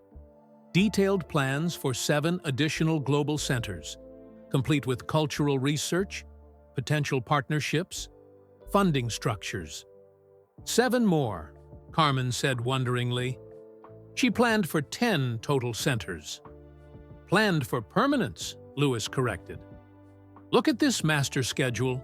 She projected need increasing by 30% annually as word spread. A handwritten note accompanied the plans. Every impossible dream achieved multiplies dreams' possibility. You proved one family can transform into thousands. Now, thousands will transform into millions. That's simply mathematics applied to hope. Don't fear ambition's scale. Fear accepting limits when you've already proven them false. The house was never your destination. It was always launching pad. They gathered everything systematically, boxing documents for transport back to England. But as they prepared to lock the study one final time, Carmen noticed something else behind the desk. A small, velvet-covered box. Inside, Mrs. Hartridge's racing chronometer. Professional-grade timepiece used to clock laps. A note attached. Time isn't measured in minutes, but in moments that change trajectories. You've created countless such moments. This timepiece tracked Patrick's laps, then Jonathan's, then Lewis's practice sessions. Now it should time the moments when other children cross their first finish lines. Measure not seconds, but possibilities realized. All my love. H. Carmen fastened the chronometer to her wrist. Its weight felt simultaneously heavy with history and light with purpose. Back in the townhouse's main room, they encountered a massive telescope pointed toward the circuit. A plaque read, "For watching future champions practice." She even prepared. For our visits here, Lewis marveled, ensured we'd have tools to scout talent. Carmen moved to the telescope, scanning the circuit where the Monaco Grand Prix had launched countless careers. All those hours she spent watching, analyzing, documenting, creating methodology from observation, Lewis added. Science applied to charity, data-driven generosity. Their flight back to England carried cargo the house had waited years to reveal. 30 years of scientific philanthropy, meticulously documented for global application. Mrs. Hartridge hadn't just given them gifts. She'd created an academic discipline. The foundation needed her research, Carmen realized during the flight. We've been succeeding without understanding why. Now we have the science behind the success. Which means, Lewis continued thoughtfully, we can replicate results with precision. No more hoping interventions work. We have data proving which approaches create lasting change. 2 days later, they assembled foundation leadership in the drawing room, the same space where young Lewis had learned racing basics. The chronometer now displayed prominently among Mrs. Hartridge's racing trophies. We need to completely restructure our approach, Carmen announced, sharing discoveries. She proved our success wasn't luck or intuition. We were implementing proven methodology without realizing it. The implications revolutionized operations. They established research division, hiring psychologists to study intervention effectiveness. Carlos from São Paulo proposed replication studies, comparing outcomes between intuitive support and data-driven strategy. Most powerfully, they published findings. Academic journals wanted studies. Universities requested lectures. Philanthropic organizations demanded methodology access. We're not just running foundation anymore, Lewis recognized during preparation for first academic paper. We're advancing field of strategic philanthropy. The house transformed again. Guest rooms became researcher quarters. Conservatory housed data analysis. Even the attic, where Carmen had once hidden with toddler Lewis, became archive preserving both original research and ongoing studies. But personal transformation mattered most. Carmen began teaching methodology to nonprofit leadership courses. Lewis established Racing Psychology Research Center. They evolved from foundation founders to field authorities. On the first anniversary of Monaco Discovery, they stood together in the master bedroom where everything had almost ended, but instead began. Mrs. Hartridge gave us more than support, Carmen reflected. She gave us scientific validation that what we felt intuitively was mathematically provable. And responsibility to prove it repeatedly, Lewis added. Every family we help becomes another data point proving the hypothesis. Proper intervention transforms impossible to inevitable. But with love, Carmen emphasized, her research never lost humanity to science. Every formula she created maintained compassion as constant. The ED chronometer ticked steadily on Carmen's wrist, marking not just passing seconds but multiplying possibilities. Outside, the gardens held new play areas where current foundation children practiced, unaware their dreams were being measured not just for individual success, but for revolutionary proof that systematic support creates systematic change. The house had kept its deepest secret longest. It housed not just kindness, but scientific method for multiplying kindness infinitely. Each room that had witnessed struggle now hosted research confirming that struggle, when met with precise support, becomes strength. And in the transformed attic where Carmen had once desperately sought escape, children now read research papers, written by former racing prodigies who'd returned as PhD candidates, studying the very methodology that had saved them. The cycle continued, not just of helping, but of understanding how help works, and why it must continue working until impossible loses all meaning. The journey of Carmen and Lewis shows us how a mother's determination and a son's gratitude can transform lives and create lasting legacies. Where are you listening from today? I'd love to know which part of the world this story has reached. If you enjoyed this story about Lewis Hamilton's extraordinary gift to his mother, please like this video and subscribe to the channel for more inspirational content. We share stories that warm the heart and remind us of the power of kindness and family bonds. Don't forget to share this video with your friends and family. By spreading stories like these, we create ripples of positivity and awareness about the sacrifices parents make and the beautiful ways children can honor them when given the chance. Thank you for listening, and I'll see you in the next video.